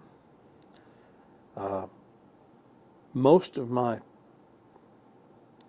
of my platoon sergeants were the instant NCO E6s. 3 of my platoon leaders were the instant NCO E6s who did double duty. My acting first sergeant was an E6 who was young. Fortunately, Marion was a ranger, an Army Ranger, and very sharp soldier, fortunately. And we went, but what I'm getting at is we had people step up to fill positions they had no training whatsoever for. We had privates running squads. There was nothing else. The mission tempo increased. It did not decrease. So it was a remarkable thing to see. These young people, during the whole period of time, and all the gunfights, and all the losses, and all the wounded, and all there was one point in time my XO told me when he was down in Long Bend picking up new armored personnel carriers, they were asking, what in hell is going on with you guys? You are getting every new armored personnel carrier coming into Vietnam is going to Bandito Charlie. It was amazing. But these guys never complained. Not one time did one soldier ever say, why can't somebody else do this? Not once. So for all those who talk about the poor, disheartened Vietnam soldiers, these guys, they were remarkable human beings. And they did remarkable things. So I just wanted to bring that up because that was so extraordinary. You would not have expected that. This is the period of time when we got to the point where the colonel jacked me up. It was the gut check. I was young and stupid and didn't understand that sort of thing. But that's what it was. Anyhow, I just wanted to bring that up because this was so Thank you. unbelievable Yeah. to me, and it still is. Now, Bandito Charlie. Back in the early days of the war, in the 9th Infantry Division, the 5th Battalion of the 60th Infantry was a mechanized infantry battalion. They were operating down in the Mekong Delta. Very, very, very difficult place for mechanized infantry to operate because of the water. They were mostly confined to the roads. And of course, then they were confined to mines of unbelievable proportions. But they, of course, they did a lot of mobile riverine operations with the Navy, and mostly ground-mounted infantry operations too. So they were a very experienced force in different kinds of operations. And along came this guy named Larry Garner. Larry was an older soldier. He was first lieutenant. He had been a Marine. He'd gone to school in a Jesuit seminary, thought about becoming a priest. When the Vietnam War cranked up, he had already been in the Marines, got out, decided he had to come back, went to Army OCS, got a commission. Anyhow, he wound up as commander of Charlie Company, 5th Battalion, 60th Infantry Mechanized. Larry was a history buff, and especially a Custer buff, and he was a firm believer in cavalry. He should have been an armor officer, but anyhow he tended to want to cavalryize his company, his mechanized infantry company, and needing a little esprit de corps and all that, he got these guys scarves. They wore scarves. They had bugle, which they did bugle calls over the radios for all of this stuff. He designed this Bandito Charlie patch. Of course, then it said 5th, the 60th Infantry, and they all wore that. Each platoon had their own flag. They flew their flags whenever they went into battle, and he fought them like cavalry. And it was very effective. You'll find reference to Larry and his Banditos in a number of books. Keith Nolan's written a few,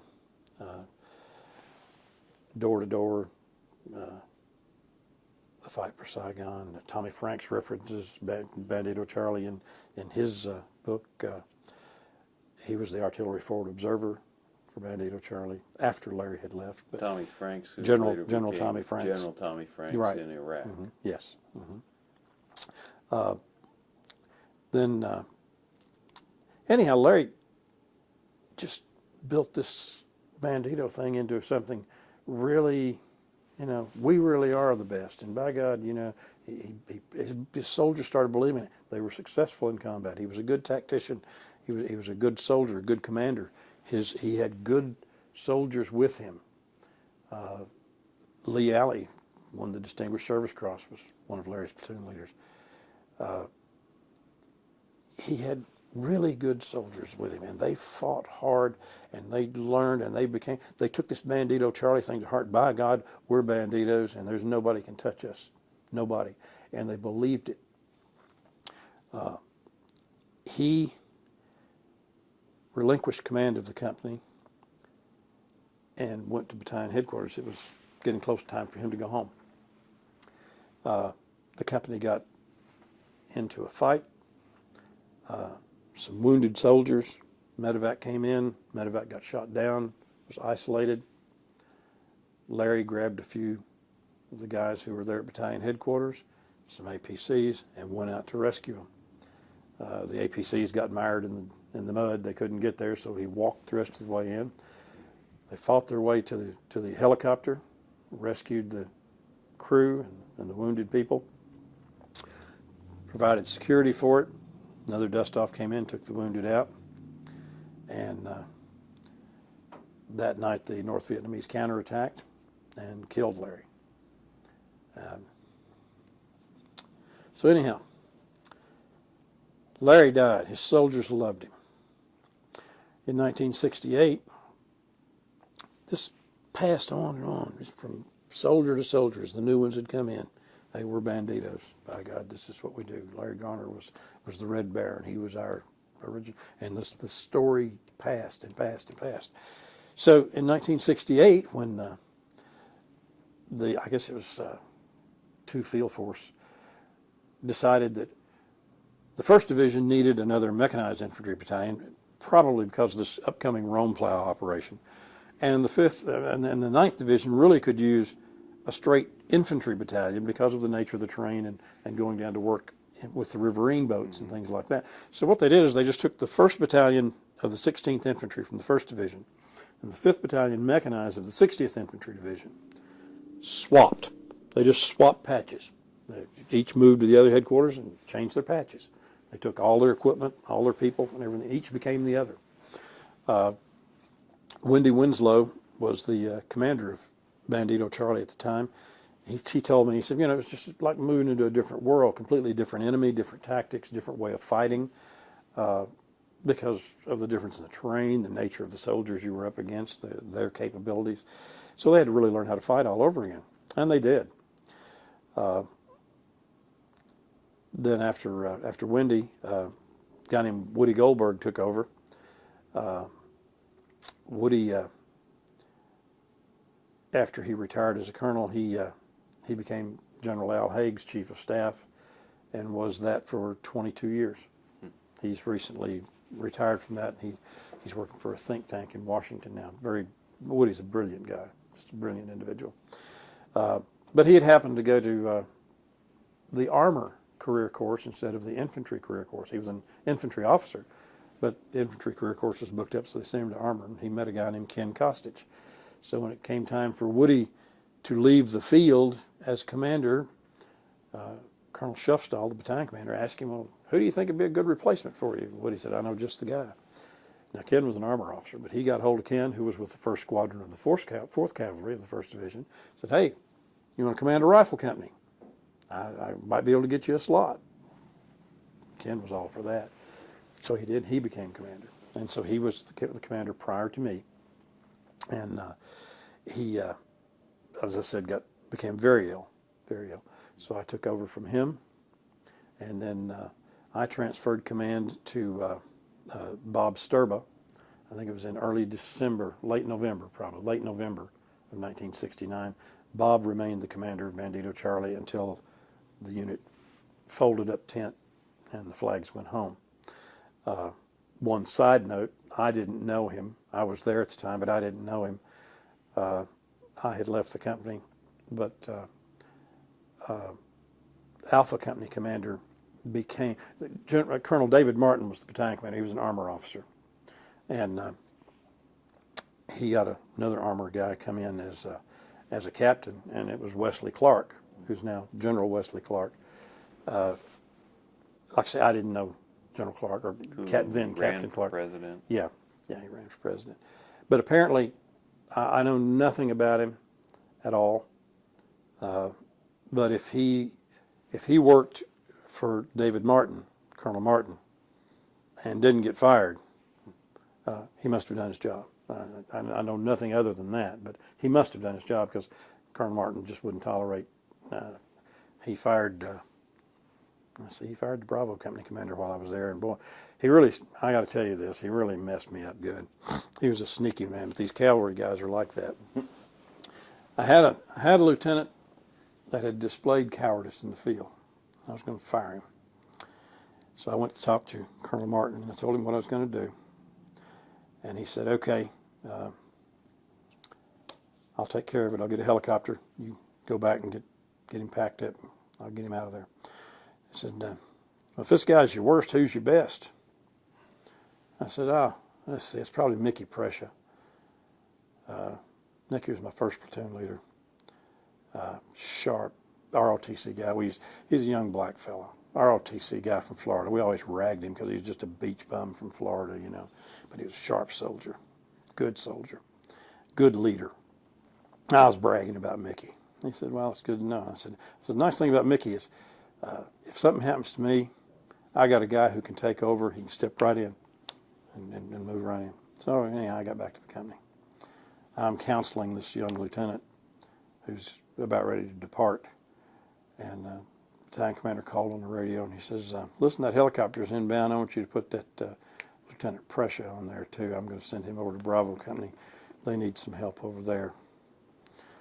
I learned right then, don't ever open your big mouth and brag on your good people. What was it like counseling this young lieutenant who had dropped the ball? Well, he was very disappointed. And I told him, I said, "Look, I wasn't there and I don't know. I said, I'll tell you this. When people I have known for a good while and whose judgment I trust totally come to me and say, 'Sir, the soldiers are not going to follow this guy.' When we had contact the other day, he was hiding. And my soldier, when the platoon sergeant and a couple of the sergeants came and tell me this, I said, whether it's true or not, I said, I'm not going to write this up. But whether it's true or not, you can't lead troops in my company. It's not fair to my soldiers. If they don't trust you, they just don't trust you. And you can't lead them. And they have to have a leader. So you're going to have to go somewhere else." Do you know what became of him? He went back to division headquarters and stayed there. He was not sent to the field again. You also mentioned earlier, you mentioned having to write letters home. Fortunately, I only had to write 2. I had a lot of guys wounded. A lot of guys wounded twice, sometimes 3 times. But only 2 killed.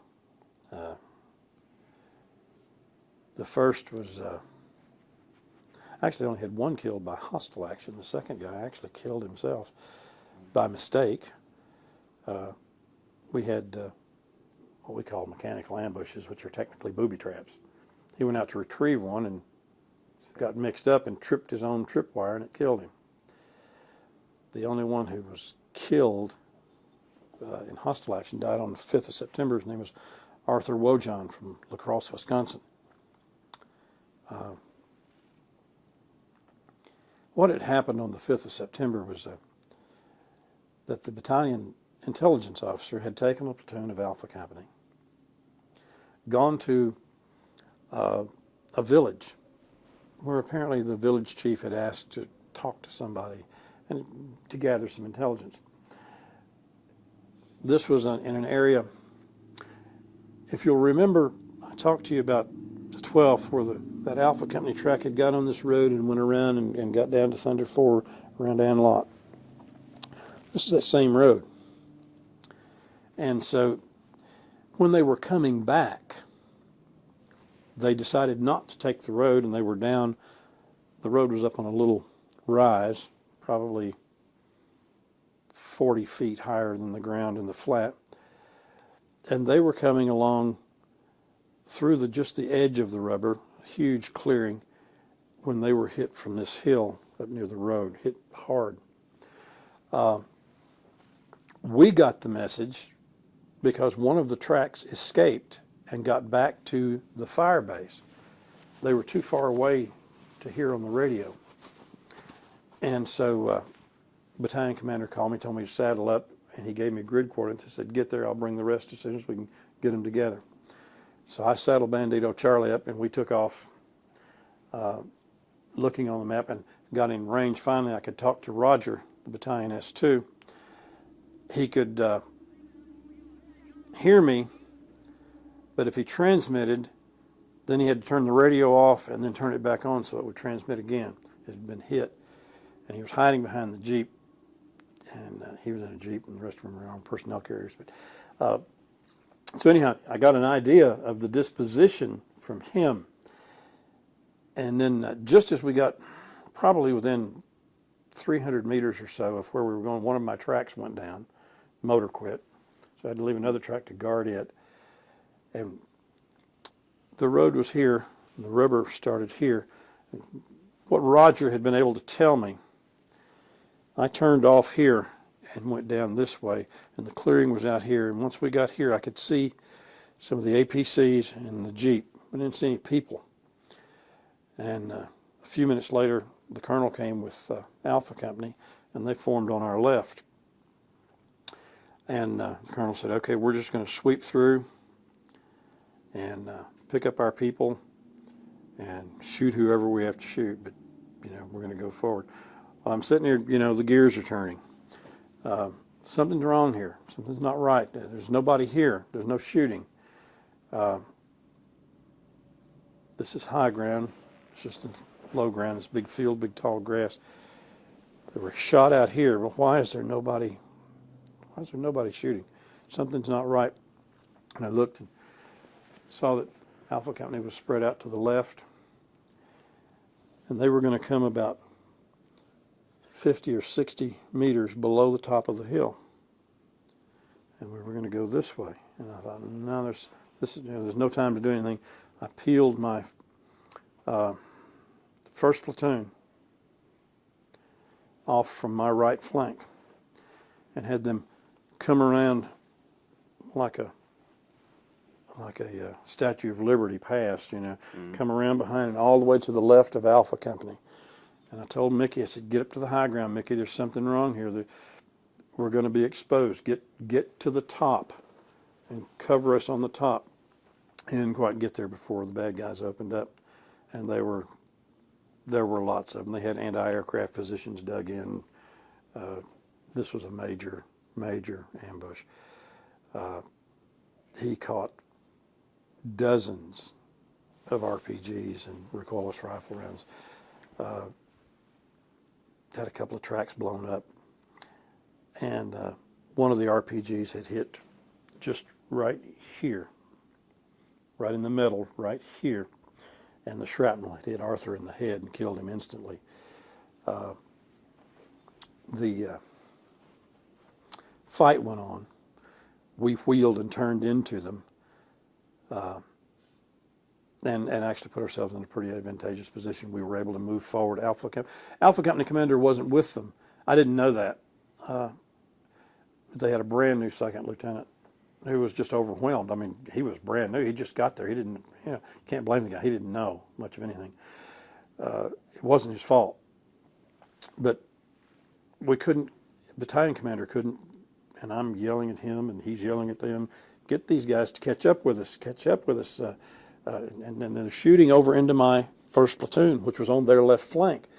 I said, get them to, well, he was trying. This lieutenant was trying, not having much success.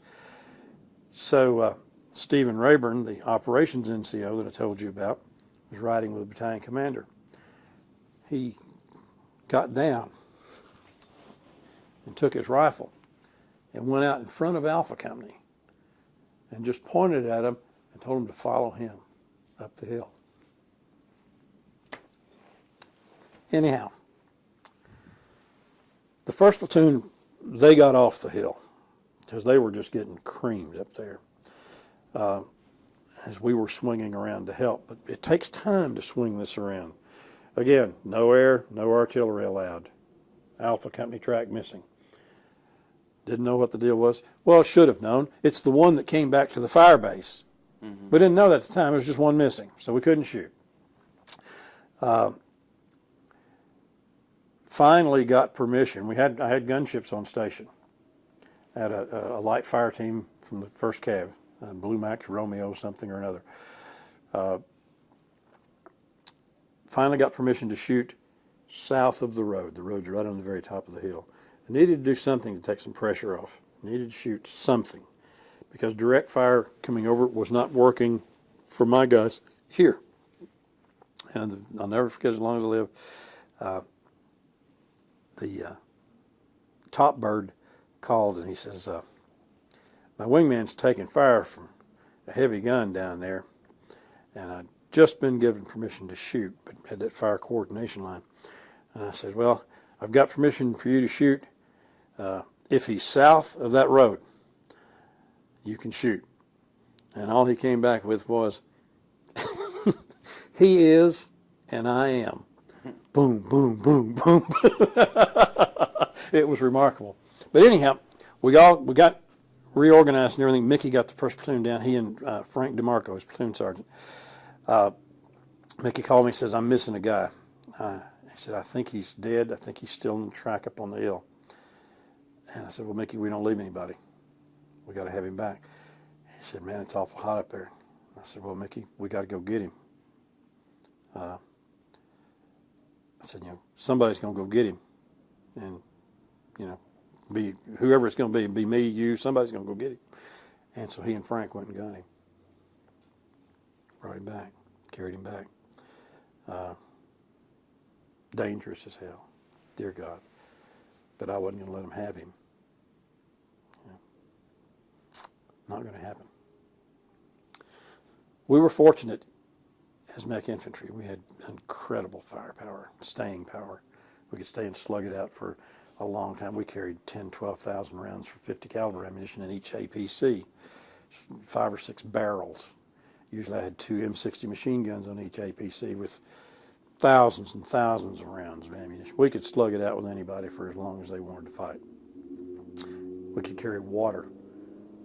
Most important, you can't believe how thirsty you get. But we had plenty of water, which also helped my soldiers because if they had to dismount and fight, they didn't have to lug a lot of stuff around. They had good resupply right close by. This was very beneficial. We were a very powerful fighting force, very capable. We could do mech infantry operations. We could do armored cavalry operations. We could do ground infantry operations. We could do air assaults. We could do them all at the same time. We were a very capable unit.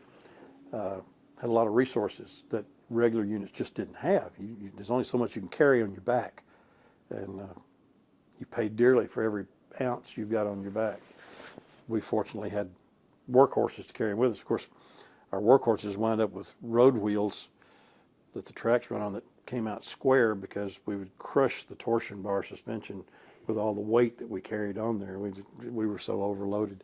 But we carried it because we needed it, and also because it put something else between you and a mine if you ran over it. So it served a dual purpose. But anyhow, that's what happened on the 5th. I had my 3rd platoon, Rod Takabo, our movie star. He was in We Were Soldiers. We have to rag him about that. He went down and policed up the Alpha Company guys who had run out into the fields and got their wounded and got them evacuated and everything.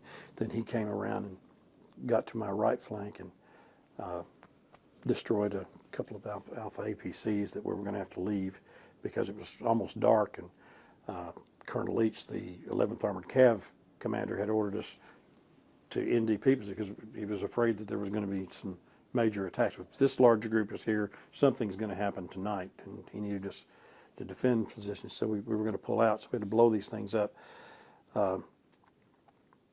As a side note, the caliber of individual, Rod Takabo, Japanese ancestry. Rod, in 2005, Rod's a golfer, and he dances tango. He's always bringing these gorgeous women to the reunions. He's still a bachelor. He dances the tango with. He has a condo in Rio. He goes down there to tango. But he and a buddy were going to go play golf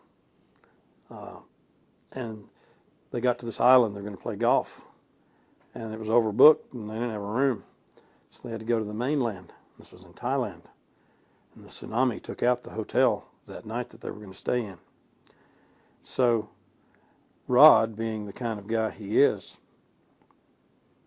ain't going to be playing any golf. Got 2 weeks off. So he thought, well, let's see what we can do to help. They were the only Americans there. But he said, the only thing that was going on was being controlled by the Thai military. So they went to the airport. He said, there's this colonel standing there, and he's Thai, and he's directing what goes to the island to help. So Rod reached in his pocket and pulled out his VA identification card and said, we're from the United States government. We need to get to the island to assess the situation. They put him on the plane, sent him out there, and he spent the next 2 weeks picking up dead bodies and whatever he could do to help. You worked as a civilian contractor in Iraq. Yes. Mm-hmm.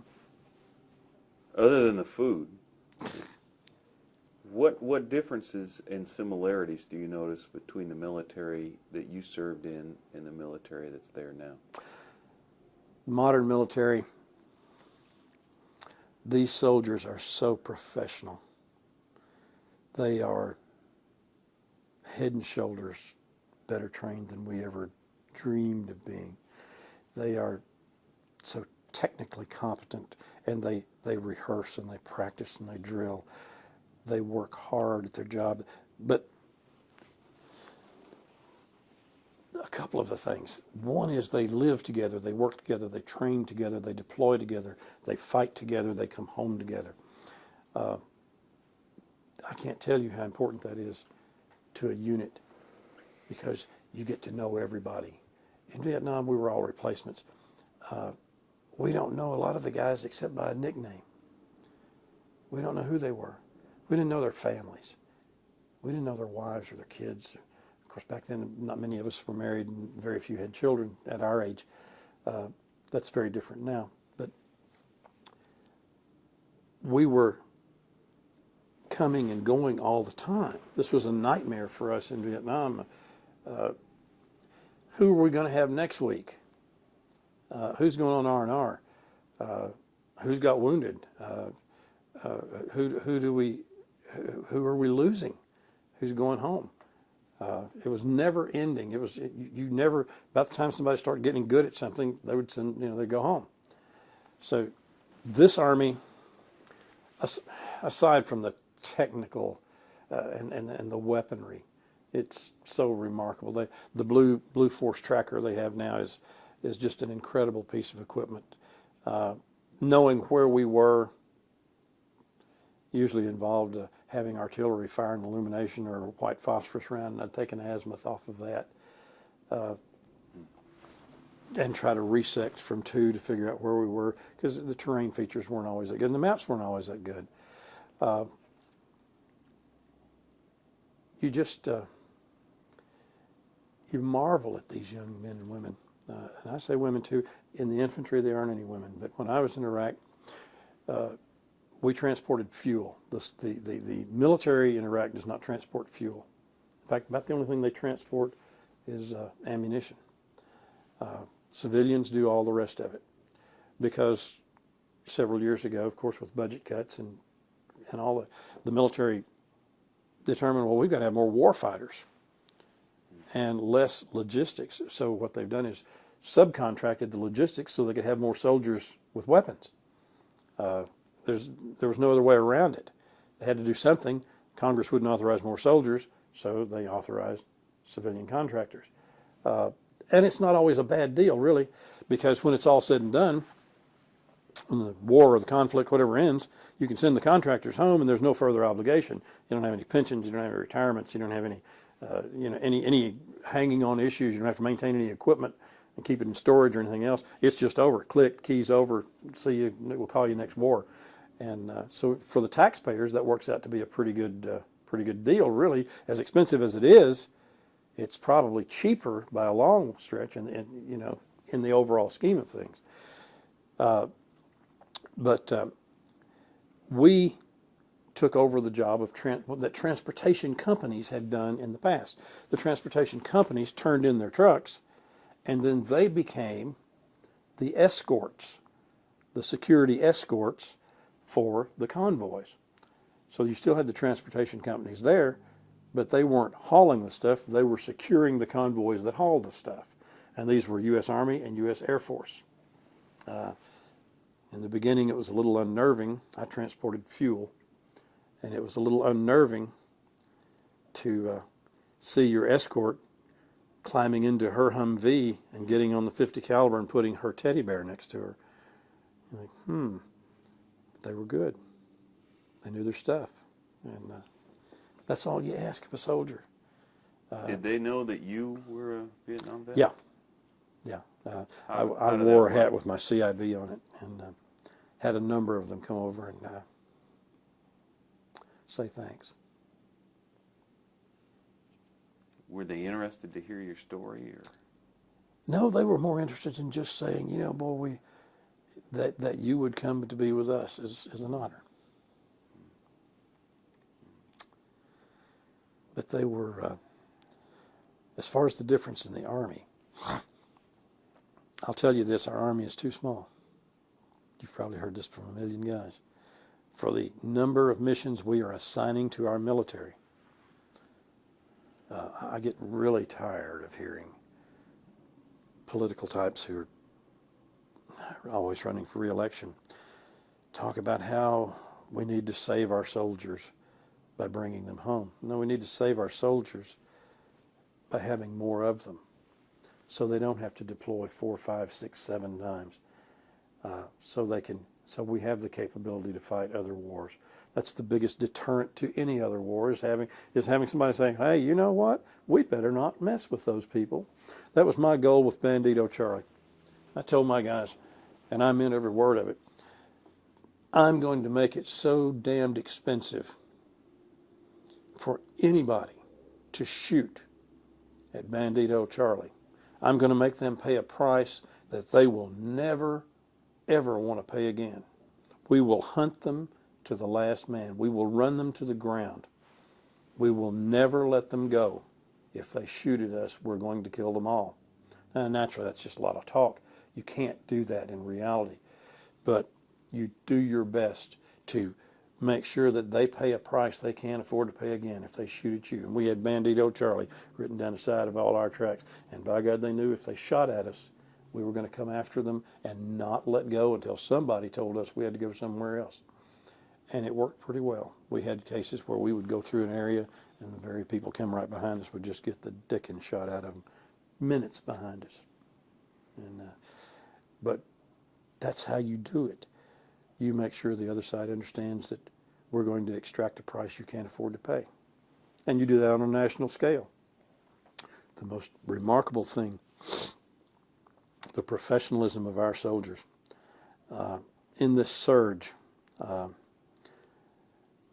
banditos, not my banditos, they were Scott Wentz's banditos when they were there. But they worked out of a Marine base called Al Asad out in the Western Desert in Al Anbar province. I've been to Al Asad many times in my duties as a civilian contractor. They were convoy escort. They were infantry convoy escort. Boy, the convoys were tickled death to have infantry with them. And how on earth in this surge somebody missed the fact that you've got, actually you had Alpha Company, had Bravo and Charlie Company both there. Bravo Company was at Balad, Anaconda. How they missed that you had 2 mechanized infantry rifle companies sitting right there that they could have moved them, and these guys were ready to go to Baghdad. But they didn't. But let's see, Ralph Kauslarich commanded the 2nd Battalion of the 16th Infantry during the surge, and they moved into Baghdad. They just got back recently. Ralph and Sergeant Major McCoy were part of that surge. These soldiers are so highly disciplined. I can't tell you how hard it is to do the job they were doing. because you're right in amongst everyone, and you don't know who's going to shoot at you and who's not. The discipline it takes, even if you're shot at, to wait a minute and identify rather than just level it is incredible. It takes real professional soldiers and real dedicated leaders and extraordinary confidence in one another. Hey, we can do this, and it's not going to cost us all our life. We're good enough that if necessary, we can retaliate. But to do it so selectively like they've had to do worked. It's what you say, what I've told my guys and what I told them before they went. And if you can just get the people to work with you, they'll tell you where the bad guys are. They've got to trust you. I had an incident when I was there as a driver. A soldier in one of the escort Humvees had a slingshot, some rocks. We got rocks thrown at us every day. Every day. No convoy ever went out that you didn't come back with 2 or 3 broken windshields. And some of it was really bad news because some of these rocks were this big around. They'd kill you if they came through. You're running 50, 60 miles an hour. If they came through, they'd kill you. And sometimes they would shoot people throwing them. They had to identify how old the guy was, how big the rock was. You know, I mean, the gunner had to do this before he shot. But some of these guys got a little carried away with this stuff, and they were frustrated. These were the transportation guys. But it was every day, every day, every day, every day. They're out on these roads every day, every day. They're getting rocks thrown at them, you know, IEDs. And the IEDs were getting tougher and tougher and harder. It was not good. That was the first time we ran ASR Phoenix. In the first 10 days, we hit 17 anti-tank mines. 10 days. It was bad. But this guy took his slingshot, and we were going by this market, sort of, you know, just some buildings out in the middle. And there was a car sitting there, well off the road, with a family in it waiting for the convoy to pass. People would just get off the road when convoys came by because they didn't want to be mistaken for something hostile, because that .50 caliber doesn't discriminate once they do shoot with it. This guy took that slingshot and put a rock through the back window into the face of a 9 or 10, 11-year-old girl, little girl. And we got back, and there were some of our bottom level convoy commander types called people together who'd been, now listen, what happens on the road stays on the road. We don't want to get this guy in trouble. You know, we just need to keep this quiet and don't say anything. And I said, no, it doesn't work that way. And fortunately, one of the other guys there, Jim Rosa, had been a military police captain, and he backed me up. He said, it doesn't work that way. You can't win this war. What that soldier just did right there, he's probably not going to have to pay for. Somebody is going to pay for that, because this guy's got a cousin who has an uncle who has a friend, or this guy, he may never pick up a rifle, he may never plant an IED, but I guarantee you he'll tell somebody, what do you need me to do to help you? I'm going to make them pay. Somebody's going to pay for my daughter. It's part of their culture. Revenge is, I mean, that guy just created an enemy and maybe a whole family of enemies for no reason whatsoever. No reason. And so the discipline it takes to not do that, because of the day in, day out, never ending. It's kind of like the ground pounder in Vietnam. You didn't know if the next step was going to be the one you stepped on, be it day or night. Every step you took, or was it going to come from up here with a tripwire, or was it, you didn't know. And that worked on you all the time. These guys are the same way. The IEDs, dear God, because they're really, they were just everywhere, and some of them were really crude, and some of them were pretty sophisticated. So it got to them, and this guy apparently got to. He was frustrated, took it out, but he took it out in a way that hurt everybody. It hurt the effort. And that's what General Petraeus was able to convince and convey to the Army. This must not happen. Our soldiers must become one with the people, where the people trust them and know that our soldiers are their friend. Our soldiers are not going to do something stupid like that. And things changed. Things changed. The Iraqi people were really not much different than us in some respects, in most respects. They're pretty industrious folks. They got a great country. Man, they got resources like you wouldn't believe. They got plenty of water, which in that end of the world, they've got the Tigris and Euphrates River. They got seaport.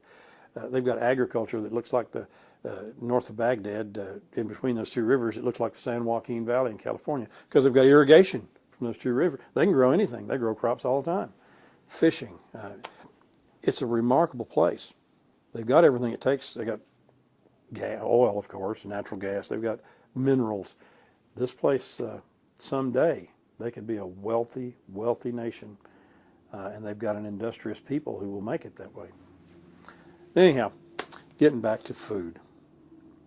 I'll tell you, I told you about the food. I think you got to know about my first impression on the first day I was at Balad. We normally ate sea rations most of the time. We got a new mess sergeant. I loved this guy. He came in and he said, sir, every morning that Chinook helicopter comes out there and brings you guys fuel. And they do the same thing every night.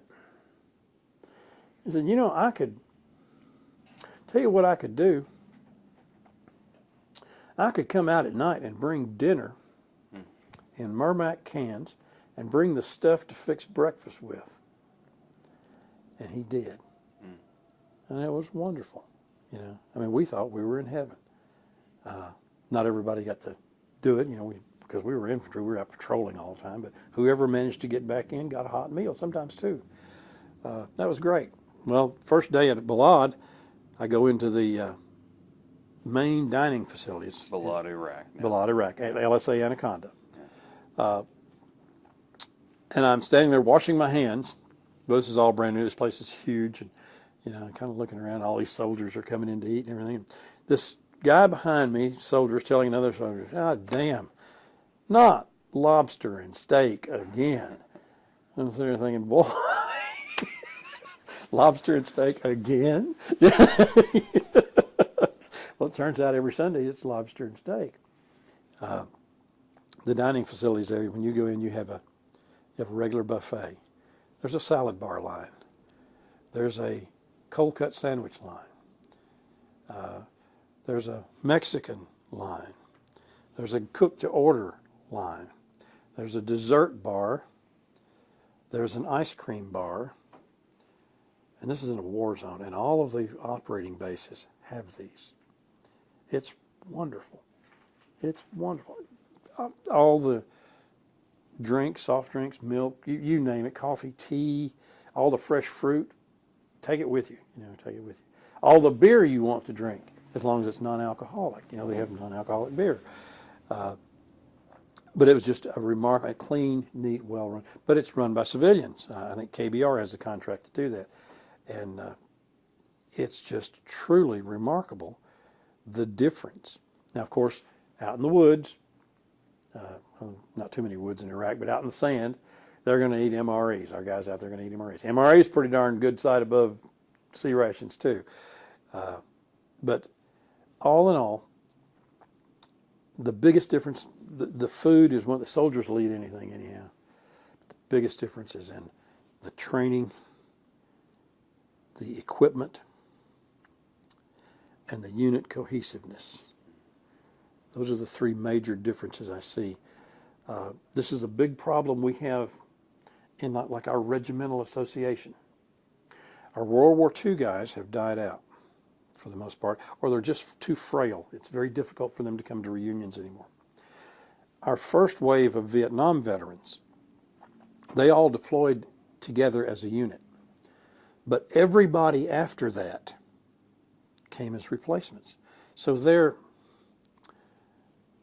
affinity for even anything beyond their squad or platoon, company for sure, is pretty nebulous. They didn't know anybody from anywhere else. They never got to work with them or see them. So they didn't know anybody. And so these people are just strangers, and everybody's coming or going at different times. They didn't come over together. They went home separately. They came over separately. So they don't know anybody. Their wives don't know each other. Their kids don't know each other. So it's a very different story. And the trick we're trying to pull now, because the Army is, again, that way, where people stay together, train together, stay together a long time. And so families, everybody, it's back like the old Army was, is to get those people in, because they're the future of these associations, the First Division, the regimental, this is the future. And it's these people. And I think where we ran into real trouble during the Cold War and even the first Gulf War, because of its brevity, a lot of these guys were not well received by the old combat soldiers. You know, what did you do, boy? I mean, you know, that attitude, I don't think anybody ever really came out and said it, but I think that attitude turned a lot of these people off, and they didn't come anymore. Well, we lost 2 generations of soldiers, and it's kind of hard to build that bridge again. So that's a challenge for us. We'll have to face it, and we'll have to overcome it.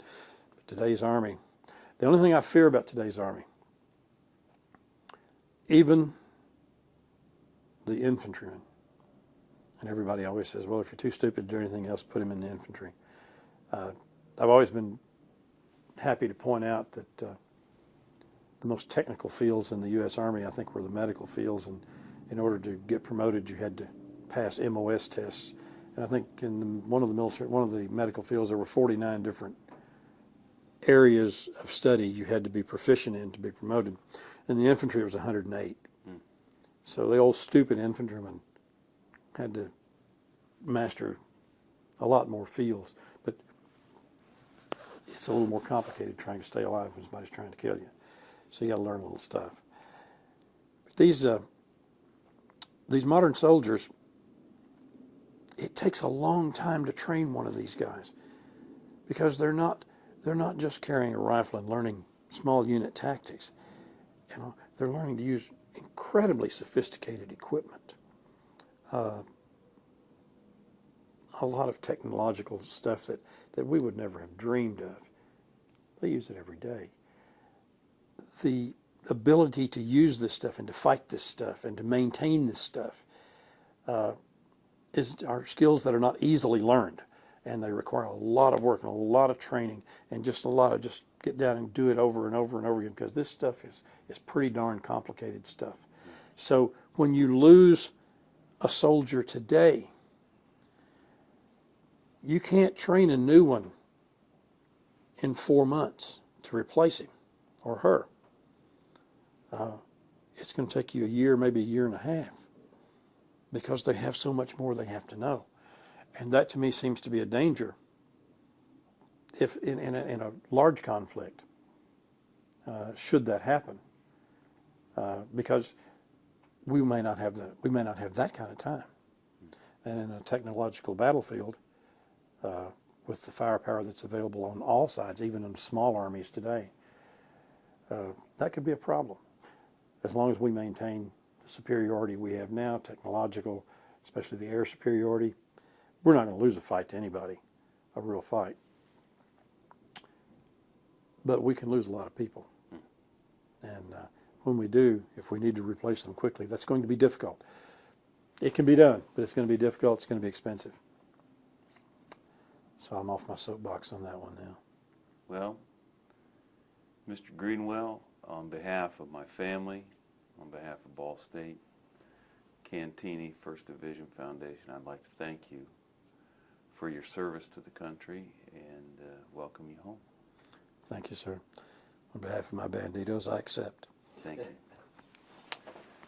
Thank you, sir.